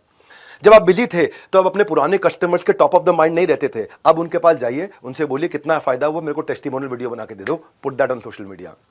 जब आप बिजी थे तो अपने बिजनेस मॉडल को इवैल्यूएट नहीं कर रहे थे। अब आपका लो फेज है, अब बिजनेस मॉडल को इवैल्यूएट करने का है, नया प्रोडक्ट लाइन बिल्ड करना है, ऑफ सीजन में कोई कॉम्प्लीमेंट्री फ्री भी लेके आना है, कोई नया प्रोडक्ट सर्विस ऐड करना है। जब आप बिजी थे तो जिस चीज पे फोकस करना था लेकिन नहीं कर पा रहे थे क्योंकि बिजी थे, अब वो कर लो। जैसे कोई नया स्किल आपको ऐड करना था, मार्केट में कोई नया स्किल आ गया आपके इंडस्ट्री में, उसको जब आप बिजी थे। अब क्या है, मैंने भी इस तरह से जब समय आता है लोग प्रॉब्लम में फंसते हैं, हमने एक बीबी कोच बनाया है। ये मैं आपको आगे चल के थोड़ा बताऊंगा कि बीबी कोच है। हमने एक नया प्रोडक्ट तैयार किया जो 24 घंटे बिजनेस एक्सपर्ट की तरह आपके साथ में कॉन्वर्सेशनल तरीके से कोच हम देते हैं आपको, जो 24 घंटे एक्यूरेट आपकी बिजनेस की हर प्रॉब्लम का आंसर देता है। ये मेरा एक प्रोडक्ट है, मैंने लॉन्च किया है, बड़ा बिजनेस इम्पैक्ट जो प्रोडक्ट है, ये सारा आउटकम ओरिएंटेड प्रोडक्ट है। उसी में हमने मल्टी लैंग्वेज कोच डाला साथ में, जो हर भाषा में आपको कोचिंग देगा, हैंड होल्डिंग करेगा। बहुत सस्ता कर दिया हमने प्रोडक्ट। इसमें आपको स्पीच टू टेक्स्ट भी बात कर सकते हो आप। बिजनेस के हर प्रॉब्लम का सोल्यूशन रहेगा आपके फिंगर टिप्स पे। बहुत कुछ कवर करना है मेरे पास। अब क्या है, जब कठोर समय आया उसके लिए पहले ही फाइनेंशियल क्वेश्चन रखो। क्यों? क्योंकि प्रिडिक्टेबल भी होते हैं कई स्लो पीरियड, कि स्लो पीरियड आने वाला है मेरे लिए। कहीं पोस्ट हॉलीडे होते हैं स्लो पीरियड, टैक्सेस के बाद होते हैं, या वेडिंग सीजन के टाइम पे होते हैं, या जिस समय न्यू ईयर के टाइम पे होते हैं कि लोग चले जाते हैं, ट्रैवल करते हैं। Money saved is money earn, क्यों? जो प्रिडिक्टेबल है वो। फिर लेकिन ऐसा भी होता है कि कई जगह सीजन एक रीजन के हिसाब से होता है। गर्मियों का सीजन साउथ में 12 महीने रहता है, दिल्ली में, नॉर्थ इंडिया में आधा टाइम गर्मी और थोड़ा टाइम सर्दी रहती है। तो जहां पे सीजन है आपका, वहां चले जाओ, या अपने सीजन को एक्सटेंड करो। जैसे सीजन आने वाला हो, सीजन जाने वाला हो, जाने से पहले डिस्काउंट्स देकर के अपनी सारी इन्वेंटरी निकाल दो। जब आप बिजी थे तो आप कंटेंट मार्केटिंग नहीं कर रहे थे। अब लो फेज में हो, उस समय कंटेंट मार्केटिंग चालू कर दो, टेक्नोलॉजी ऑटोमेशन चालू कर दो, वेंडर से मीटिंग चालू कर दो, नए वेंडर, इंटरनेशनल वेंडर से बातचीत करनी शुरू कर दो। अब आप रिटेंशन पे काम करो। जो कस्टमर्स को पहले सर्विस दे चुके हो, आप उनके साथ टच में नहीं थे, उनके साथ टच में आ जाओ। तो जब सीजन नहीं है, बहुत कुछ किया जा सकता है। इसलिए बड़ा इंपॉर्टेंट अध्याय था ये आपके लिए कि हर समय एक समान नहीं होता, तो क्या करना है। अब आप चलते हैं, मैं मार्केटिंग जो सिखाने वाला हूं आपको आने वाले दिनों में, उससे पहले एक कस्टमर को जब आप एक्वायर कर रहे हो, उसकी कॉस्ट को भी कैलकुलेट करना सीखना है। ये है मेरा 15वां अध्याय। तो मेहनत तो आप कर रहे हो कस्टमर लाने में, लेकिन कस्टमर लाने का क्या खर्चा है वो भी कैलकुलेट करना है। जैसे यंगस्टर्स में कोक का क्रेज है, बिजनेस में कोका का क्रेज है। कोका मतलब कॉस्ट ऑफ कस्टमर एक्विजिशन। एक कस्टमर को लाने में मैं कितना रुपया लगा रहा हूं। कोका आपका बिजनेस बना भी सकता है, बिगाड़ भी सकता है। कितना रुपया लगता है मेरा, एक बेचारा रिटेलर को भी नहीं मालूम है कि मैंने कितना रुपया लगा दिया ये नए ग्राहक को लाने में अपनी दुकान पे, नहीं मालूम होता उसको। और पुराने कस्टमर को अगर आप दोबारा ला पा रहे हो तो वो 7 गुना सस्ता पड़ता है। नया कस्टमर लाना हमेशा 7 गुना महंगा पड़ता है। तो क्या मैं ऐसा करूं कि मेरे कस्टमर का लाइफ स्पैन बढ़ जाए। इसको बोलते हैं life time value of customer. Customer का लाइफ स्पैन बढ़ जाए, मेरे से नंबर ऑफ ट्रांजैक्शन ज्यादा कर ले। लाइफ टाइम वैल्यू मतलब ये एवरेज रेवेन्यू होता है कि मैं कस्टमर के और मेरे जिंदगी भर में हम दोनों के रिश्ते में कितना पैसा इससे ले सकता हूं। इसको बोलते हैं कस्टमर लाइफ टाइम वैल्यू। जितना लंबे समय तक कस्टमर आपके साथ परचेज करता रहेगा, उतना कस्टमर को लाने की कॉस्ट अपने आप घटती चली जाएगी आपके। देखो, एक होता है वन टाइम रेवेन्यू स्ट्रीम, जैसे रियल एस्टेट है। फ्लैट आदमी जिंदगी में, मकान आदमी जिंदगी में 1 या 2 बार ही खरीदता है, वन टाइम रेवेन्यू स्ट्रीम है। एक होता है recurring revenue stream, subscription model की तरह। एक होता है एडिशनल रेवेन्यू अपॉर्चुनिटी, ये दे दिया साथ में ये भी दे देता हूं, अपसेल कर दिया। एक होता है रीपर्चेज रेट, कि कितनी बार transaction, number of frequency of transaction in a month. तो ग्राहक को अगर मिला जरूरत से ज्यादा तो वो आपको देगा लाइफ टाइम वैल्यू का वादा। तो उससे आपकी अपनी सेविंग, लॉयल्टी, आपका टाइम सब बचता है। तो कस्टमर की लाइफ टाइम वैल्यू, उसकी सेटिस्फैक्शन, रिटेंशन को समझने के लिए ये समझो कि आपने फेसबुक पे ऐड लगाई 1,000 रुपए की कि मुझे कस्टमर चाहिए। उस 1,000 रुपए लगा के आपको 100 कस्टमर मिल गए, तो 1,000 रुपए को 100 से डिवाइड किया, 10 रुपए पर कस्टमर कॉस्ट आ गई। अगर अब आपने वो 10 रुपए में कस्टमर आया और आपसे वो 100 रुपए का माल लेके चला गया जिसमें आपका 20 रुपए का प्रॉफिट था, तो कस्टमर को लाने का खर्चा प्रॉफिट से कम था, धंधा चलेगा। लेकिन कस्टमर को लाने का खर्चा का प्रॉफिट से ज्यादा है तो धंधा मरेगा। जब भी कोका लाइफ टाइम वैल्यू से ज्यादा है बिजनेस फेल, जब भी कोका लाइफ टाइम वैल्यू से कम है तो बिजनेस सक्सेस। सो कोका अगर आपका, आप यही समझना है आपको कि ट्राई मारना है कि हमेशा कोका 1:3 चले, लाने में लगे 1 रुपया, मिले मुझे 3 रुपया। कोका को कम करके कम आप ला सकते हो अपने धंधे में दम। तो अभी आप सोचो ना कि ऊबर प्लेटफॉर्म है, अमेजॉन है, स्विगी है, इन लोगों ने बहुत खर्चा किया कस्टमर को लाने में, करोड़ों रुपए की एड्स करी, करोड़ों रुपए की एड्स करके कस्टमर आता था, इसमें इनकी कमाई नहीं होती थी। पर आज कमा रहे हैं, क्यों? लाइफ टाइम वैल्यू है। आप स्विगी से एक बार 2 बार मंगा लो ना तो आपको आदत पड़ने लग जाती है स्विगी। आप ऊबर को 1 बार 2 बार 4 बार यूज कर लो तो आपको लगता है ऊबर आ जाएगी। आपने अगर अमेजॉन पे 2 4 5 बार शॉपिंग कर ली ना तो आपको लगता है बड़ा इजी हो गया, लो अमेजॉन दबाओ अभी आ गया सामान। तो ये ब्लिंकिट, फट से सामान आ जाता है घर पे। तो ये इन्होंने शुरू में पैसा ज्यादा इसलिए लगाया क्योंकि लाइफ टाइम वैल्यू है। अब ये आएगा तो मेरे साथ आते आते आते आते आते, क्योंकि अमेजॉन क्या करता था, अमेजॉन लगभग 1,200 रुपया खर्च करता था एक आदमी पे, जो आके 120 रुपए का सामान लेता था जिसमें अमेजॉन को 10 रुपए बचता था, यानी कि पर ट्रांजैक्शन 1190 रुपए का लॉस। तो 1190 रुपया लग गया, उसका लॉस हो गया एडिशनल किसी भी कस्टमर को लाने का। पर वो कस्टमर उसको 20 रुपया दे दे के 20 रुपया दे दे के 20 रुपया दे दे के अपने जीवन काल में 1190 भी निकाल देगा और कमा के भी दे देगा। ये है मुद्दा सारा लाइफ टाइम वैल्यू का, साधारण एग्जाम्पल के साथ में। बस 10 दिन का एक खेल, आप देखना, फिर देखना कि कैसे बढ़ता है आपके बिजनेस में सक्सेस का ट्रेल। आपकी सब डेफिशिएंसी को एफिशिएंसी में बदलेंगे, साधारण भाषा में समझा देंगे, कॉम्पिटिटर्स को किल कर देंगे, बिजनेस को स्केल कर देंगे। 10 days will bring you better days. अच्छे दिन कब आएंगे? अभी आएंगे, और इन्हीं 10 दिनों में आएंगे। कहानी आगे बढ़ाते हैं, 16वें अध्याय की तरफ चलते हैं। अब जब कस्टमर को ले आया, नेगोशिएट कर लिया, प्राइसिंग हो गया, अब कस्टमर के साथ में रिलेशनशिप कैसे रहेगा, उसको एक्सपेक्टेशन हमेशा क्लैरिफाई करते रहो। शुरुआती धंधे में आप बड़ी गप मार के आ जाते हो, वो भी सोचता है यार ये बहुत कुछ कर देगा, बाद में दिक्कत होती है। तो पूरा स्कोप डिस्कस करो कि क्या करेंगे आप, वीकडे पे हो के नहीं हो, वीकेंड पे हो के नहीं हो, आप छुट्टी कब लेते हो, आप मॉनिटर कैसे करोगे मेरे काम को, क्वालिटी को कैसे मॉनिटर करोगे, को फीडबैक अप्रूवल कैसे लोगे, कोई पॉलिसी प्रोसीजर कैसे डिस्कस करोगे। अगर कहीं आगे आने वाले समय में दिक्कत आएगी तो उसको रिकॉर्ड करना पड़ेगा आपको, और पेमेंट नहीं दे रहा वो रिकॉर्ड करना है। कम्युनिकेशन अच्छा रखना है आपको, प्री कम्युनिकेशन हमेशा याद रखना, ओवर कम्युनिकेट करो। ओवर कम्युनिकेट करने का फायदा, और उसी से पूछ लो, ईमेल पे करना है, व्हाट्सएप पे करना है, मैसेज पे करना है, कॉल पे करना है। और अगर क्लाइंट कहीं अपसेट है तो उसको अपने इमोशंस निकालने दो, आप आउट ऑफ कम्युनिकेशन मत जाओ उसके साथ में, क्योंकि वही एक बॉस है, कस्टमर ही आपका एक बॉस है। वो जिस दिन चाहे आपकी नौकरी से आपको निकाल देगा, दूसरे को ज्वाइन करके वो दूसरे से सामान खरीदना शुरू कर देगा। लिंक्डइन के बाद से सेल्स वर्ड बदल गया है। एबीसी पहले बोलते थे ऑलवेज बी क्लोजिंग, अब बोलते हैं ऑलवेज बी कनेक्टिंग। तो अब कनेक्ट करना है, और कनेक्ट करना है और कैसे रिश्ता बना के रखना है, ये मेरा 17वां अध्याय है कि बी देयर, वहां रहो, प्रिपेयर, और प्रिपेयर होकर के रहो, एंड से यू केयर, बताना है कि मैं उसकी केयर कर रहा हूं। क्योंकि आपको फंड रेजिंग नहीं करनी है, फ्रेंड रेजिंग करनी है। अगर वो कस्टमर आपका फ्रेंड बन गया तो फंड अपने आप आएगा। पहले फ्रेंड आता है, बाद में फंड आता है। आप पैसे के चक्कर में लगे रहते हो तो कस्टमर के साथ अरे वाह एक्सपीरियंस कैसे दें। आप हमेशा उसकी लेटेस्ट न्यूज को पकड़ के रखो, क्या चल रहा है उसकी जिंदगी में। जब भी आप उसके साथ मीटिंग कर रहे हो, हर मीटिंग के बाद में रिकैप करो, मीटिंग उसको क्लियर करो, अंडर प्रॉमिस करो, कम कमिट करो, जरा डिलीवर करो।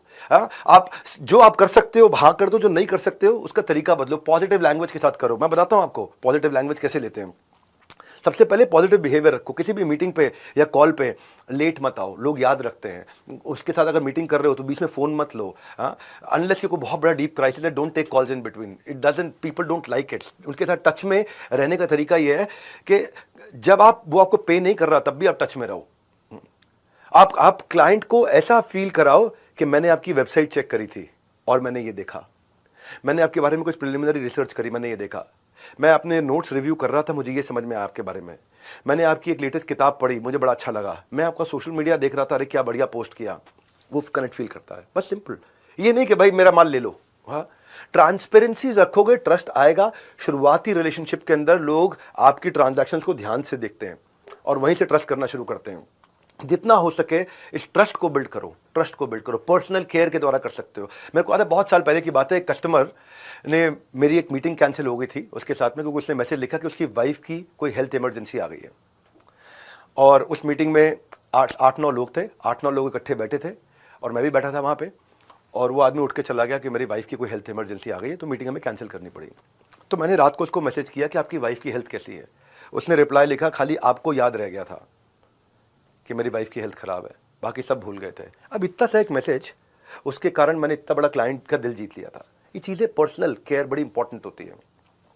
और आप मान लीजिए आपके साथ कोई गलती हो भी जाती है और आपको कोई बैड न्यूज़ देनी है, तो साथ बैठ के आराम से बात करते हुए करो। ये नहीं कि ईमेल लिख दिया, ईमेल से नहीं चलेगा। कोई कंप्लेंट भी है तो हमेशा गुड न्यूज़ के साथ शुरू करो। तो ये कॉन्वर्सेशन, ये कम्युनिकेशन और पर्सनालिटी डेवलपमेंट में आपको आगे और डिटेल में सिखाऊंगा। आप हमेशा सोल्यूशन ओरिएंटेड बात करो, पॉजिटिव बात करो, और राइटिंग में हो सके तो कंप्लीट करो डिस्कशंस को। रेपुटेशन अपनी बिल्ड करो, क्योंकि रेपुटेशन करेंसी है। अगर आपको कोई नेगेटिव बात करनी भी है तो मैं आज आपको टेक्निक बताता हूं। एक स्टेटमेंट होती है आई कांट स्टेटमेंट और होती है आई कैन स्टेटमेंट। कोई काम अगर आप नहीं भी कर सकते तो उसको भी आई कांट की जगह आई कैन में परिवर्तित किया जा सकता है। जैसे मान लो आप 3 बजे तक फोन पे बात नहीं कर सकते, तो ये मत बोलो कि I can't do a call until 3 PM, मैं 3 बजे तक बात नहीं कर पाऊंगा, मत बोलो। आप ये बोलो कि 3 से 5 मैं अवेलेबल हूं, आपको क्या टाइम सूट करता है। चेंज हो गया ना लैंग्वेज, टोन चेंज हो गया। From 3 to 5 PM I am available, what would be a good time for you. जैसे किसी ने कोई काम दिया, आपको लगता है इतने कम टाइम में तो हो ही नहीं सकता, तो ये मत बोलो the deadline is too tight, ये काम नहीं हो सकता। आप बोलो I can deliver it by Tuesday. Positive हो गया, आई कांट को आई कैन करना है। जैसे वो बोलता है कि आपने बोला है कि मैं I can't start for 3 months, I am busy. वो कहने की जगह बोलना है I would love to work with you if we can start in the month of जून।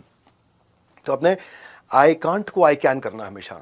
वो पॉजिटिव लैंग्वेजेस इंपॉर्टेंट होती है शुरुआती बिजनेस में। आपको आई can't start until I receive the initial payment, पहले पेमेंट करो तब चालू करूंगा, नहीं तो नहीं कर पाऊंगा।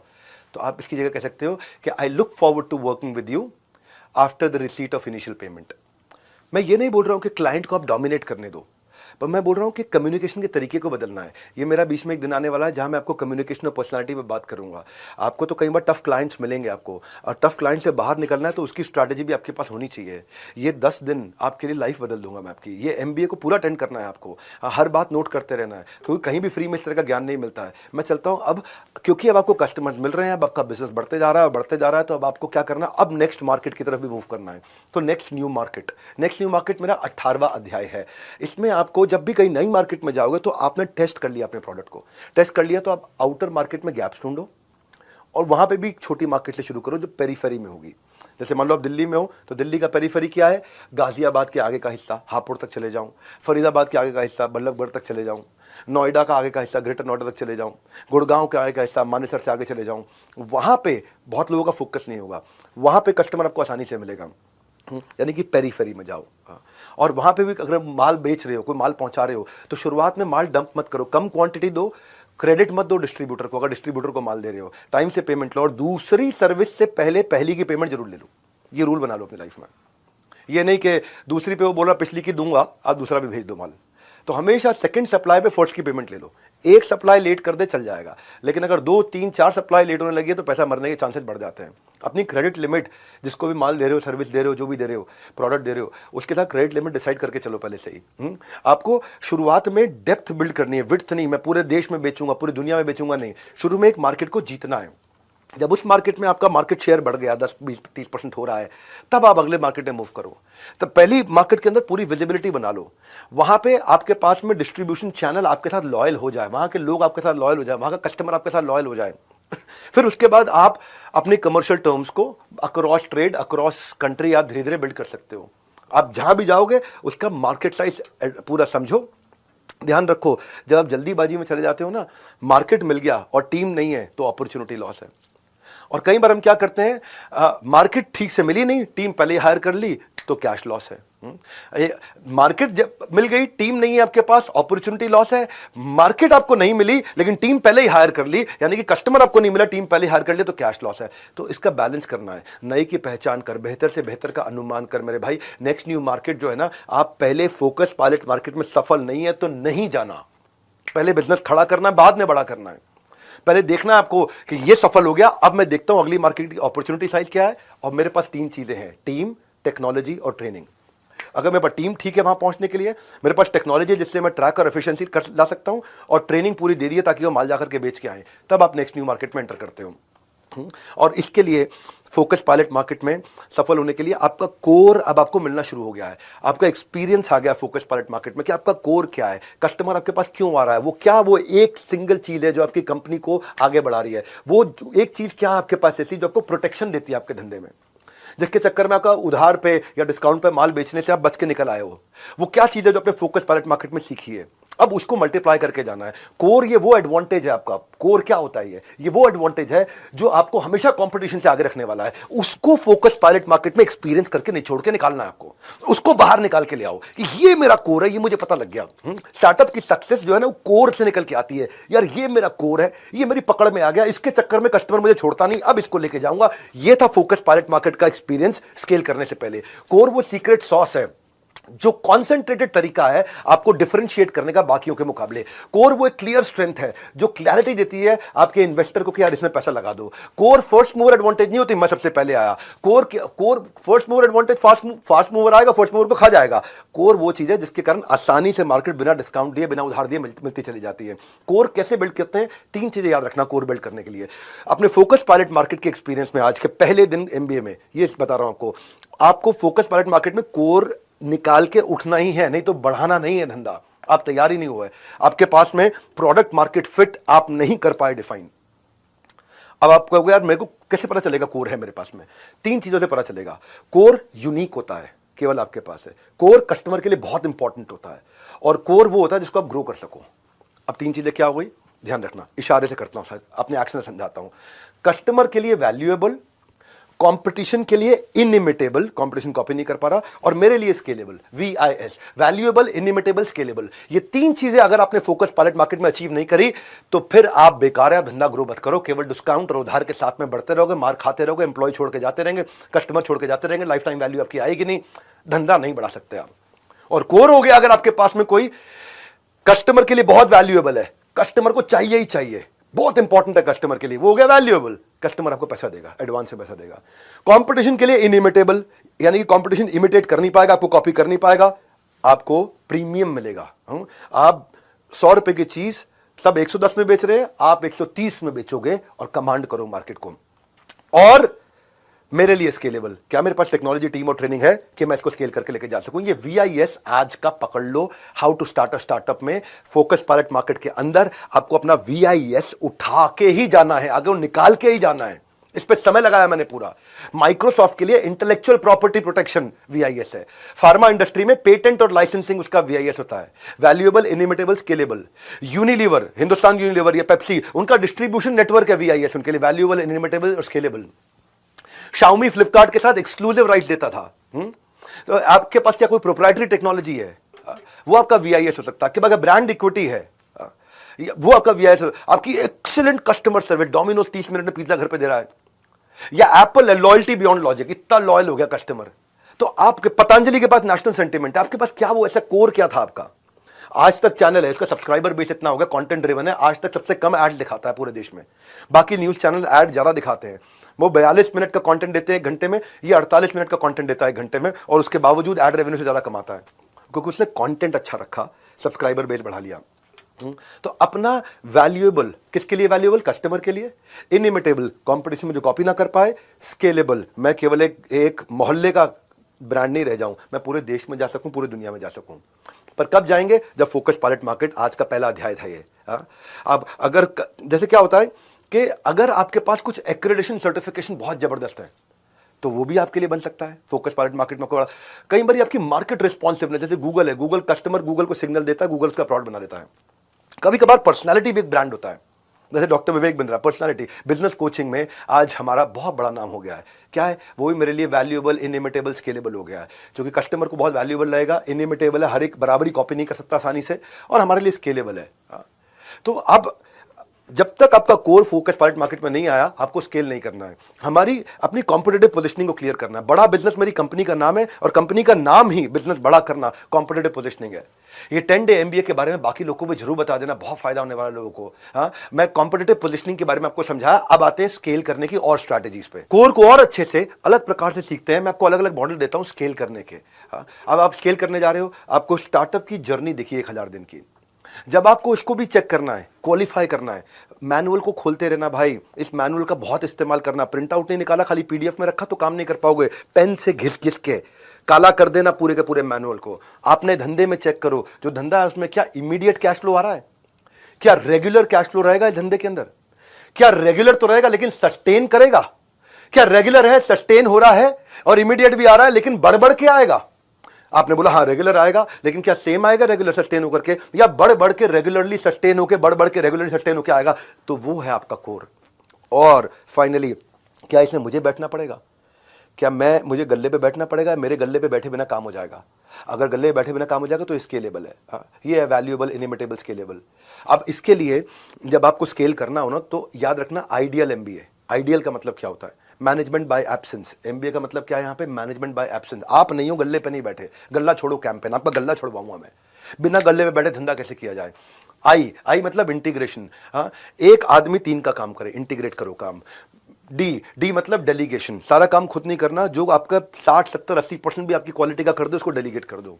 ई का मतलब एलिमिनेशन, जिस काम को करके बहुत ज्यादा वैल्यू नहीं मिल रही है आपकी कंपनी में, उस काम को डिलीट करना शुरू करो। ए मतलब ऑटोमेशन। जब आप टेक्नोलॉजी ले आते हो तो टेक्नोलॉजी 10, 20, 30 लोगों का काम अकेला कर सकता है, सॉफ्टवेयर 50 लोगों का, 100 लोगों का काम कर सकता है। और एल मतलब लिबरेशन। लिबरेशन का मतलब आउटसोर्स करना सीखो, जो आपसे अच्छा कर सकता है और आपसे कम खर्चे पे कर देगा, उसको करने दो। तब आप स्केल करने की तरफ आगे बढ़ोगे। आपका क्रिटिकल रिपीटेबल बन जाएगा। जो क्रिटिकल काम होता था वो रिपीटेबल कैसे बन सकता है, यानी कि आपकी एब्सेंस में कोई और भी काम उसी क्रिटिकल काम को रिपीटेबल तरीके से अपने आप कर दे, आपकी वहां जरूरत ना पड़े। और जब आप ऐसा करते हो, अब आपको स्ट्रैटेजीज की तरफ बढ़ना है। स्ट्रैटेजी के चैप्टर में मैं तीसरे दिन आपको बताऊंगा कि देखो रेवेन्यू बढ़ाने के लिए क्या करना है। ज्यादा कस्टमर मतलब ज्यादा टर्नओवर, या ज्यादा ट्रांजैक्शन कर ले वही कस्टमर तो ज्यादा टर्नओवर, या फ्रीक्वेंटली ट्रांजैक्शन करे लॉयल हो जाए तो ज्यादा टर्नओवर, या ज्यादा महंगी आइटम बेचूंगा मैं तो ज्यादा टर्नओवर, या मैं ज्यादा प्रोडक्ट्स ऐड कर दूं तो ज्यादा टर्नओवर। अब मेरे लिए कौन सी स्ट्रैटेजी ठीक है, ये मैं आपको तीसरे दिन बताऊंगा कि स्ट्रैटेजी को आगे लेकर चलना है। पर याद रखिएगा, जब आप स्केल करने जा रहे हैं, कोर आपको मिल गया, फोकस पार्ट मार्केट सक्सेस हो गई, अब मायोपिक मत रहो, थोड़ा सा बाहर निकलो, रैट रेस से बाहर निकलो। पेचेक टू पेचेक मत सोचो। आप ये सोचो कि आपका नेक्स्ट ईयर और नेक्स्ट टू नेक्स्ट ईयर क्या होने वाला है। थोड़ा सा दूर देखो, थोड़ा जूम आउट करो, नए प्रोडक्ट डेवलपमेंट के बारे में सोचो, नई ज्योग्राफी के बारे में सोचो, नए स्किल सेट के बारे में सोचो। ये तो पहले दिन का किक दे रहा हूं, अभी आपको 9 दिन बाकी है, लंबी छलांग लगाएंगे, ग्रोथ का ग्राफ बनाएंगे, इनसाइड रूम होकर के भी आउटसाइड ऑफ द बॉक्स सोच और इमेज तैयार करेंगे, और 10 दिन इसके लिए एकदम काफी है। फाइनली मेरा 20वां अध्याय आज का, सोलोप्रेन्योर से एंटरप्रेन्योर कैसे बनता हूं मैं। अब आने वाले समय में जब आपका फोकस पायलट मार्केट ठीक हो गया, मार्केट समझ में आ गई, आपने प्रोडक्ट को पिच कर दिया, देख लिया कि अब एक्सपेंशन के लिए रेडी हो गए, कोर निकल आया, अब अपना प्राइस बढ़ाना शुरू करोगे। अब आप हाई टीयर क्लाइंट को पास जाओगे। अब आप सिलेक्टिव हो जाओगे, ये काम लूंगा ये नहीं लूंगा। अब आप काम को सब कॉन्ट्रैक्ट भी करना शुरू करोगे। अब आप पैसिव इनकम स्ट्रीम्स बिल्ड करोगे। जिंदगी में वो बन सकता है बड़ा जो कि पहले से ही है तैयार खड़ा। इसीलिए जो पहला अध्याय था आज का बड़ा इंपॉर्टेंट था कि भाई मैं कब समझूंगा कि अब मेरा बिजनेस खड़े होने के लिए तैयार हो रहा है, जो कि मैं अब ज्योग्राफिकल एक्सपेंशन करूंगा।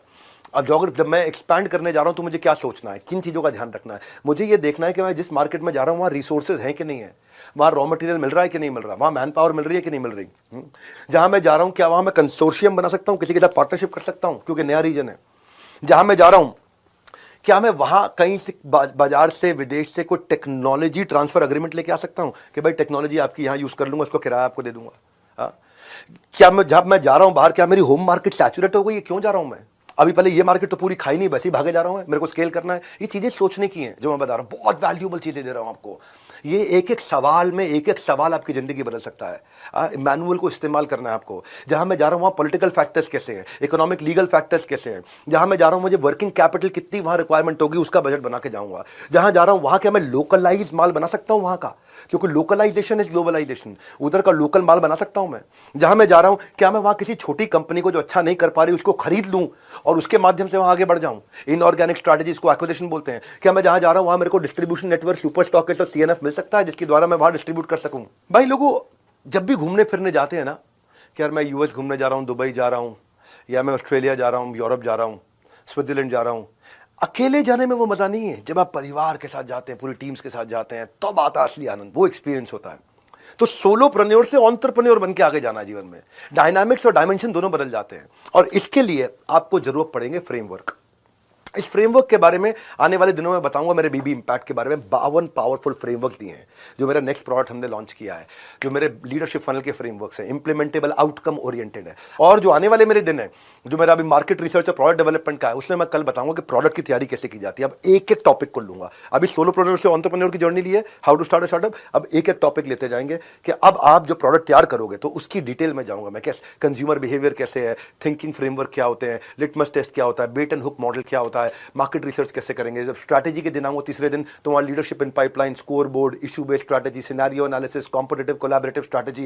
इतना बढ़िया कंटेंट हिंदी भाषा में एग्जांपल्स के साथ में नहीं मिलता। ये पहला दिन था, पहला अध्याय, पहला एपिसोड। बस जो मेरे साथ 10 दिन का बिंज वॉच कर जाएगा, बिंज वॉच करते हो ना, बिंज वॉच कर जाएगा, बिजनेस के बॉक्स ऑफिस पे ब्लॉकबस्टर हो जाएगा। ना कैश, ना चेक, ना यूपीआई।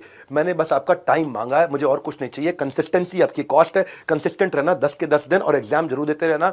अभी के अभी एग्जाम दे दोगे तो अभी आपको फ्रेश है, याद रहेगा, नोट्स बना ले जाऊंगा। और डिसिप्लिन आपकी मेरे को फीस है, डिसिप्लिन की फीस चाहिए मुझे। लर्निंग का ये डोज जब लोगे आप हर रोज, तो आप अपने आप आगे बढ़ते चले जाओगे। हमारे साथ जुड़े रहने के लिए, इस MBA 10 डे MBA को ज्वाइन करने के लिए आप सबका हृदय की गहराई से प्रेम पूर्वक बहुत बहुत धन्यवाद।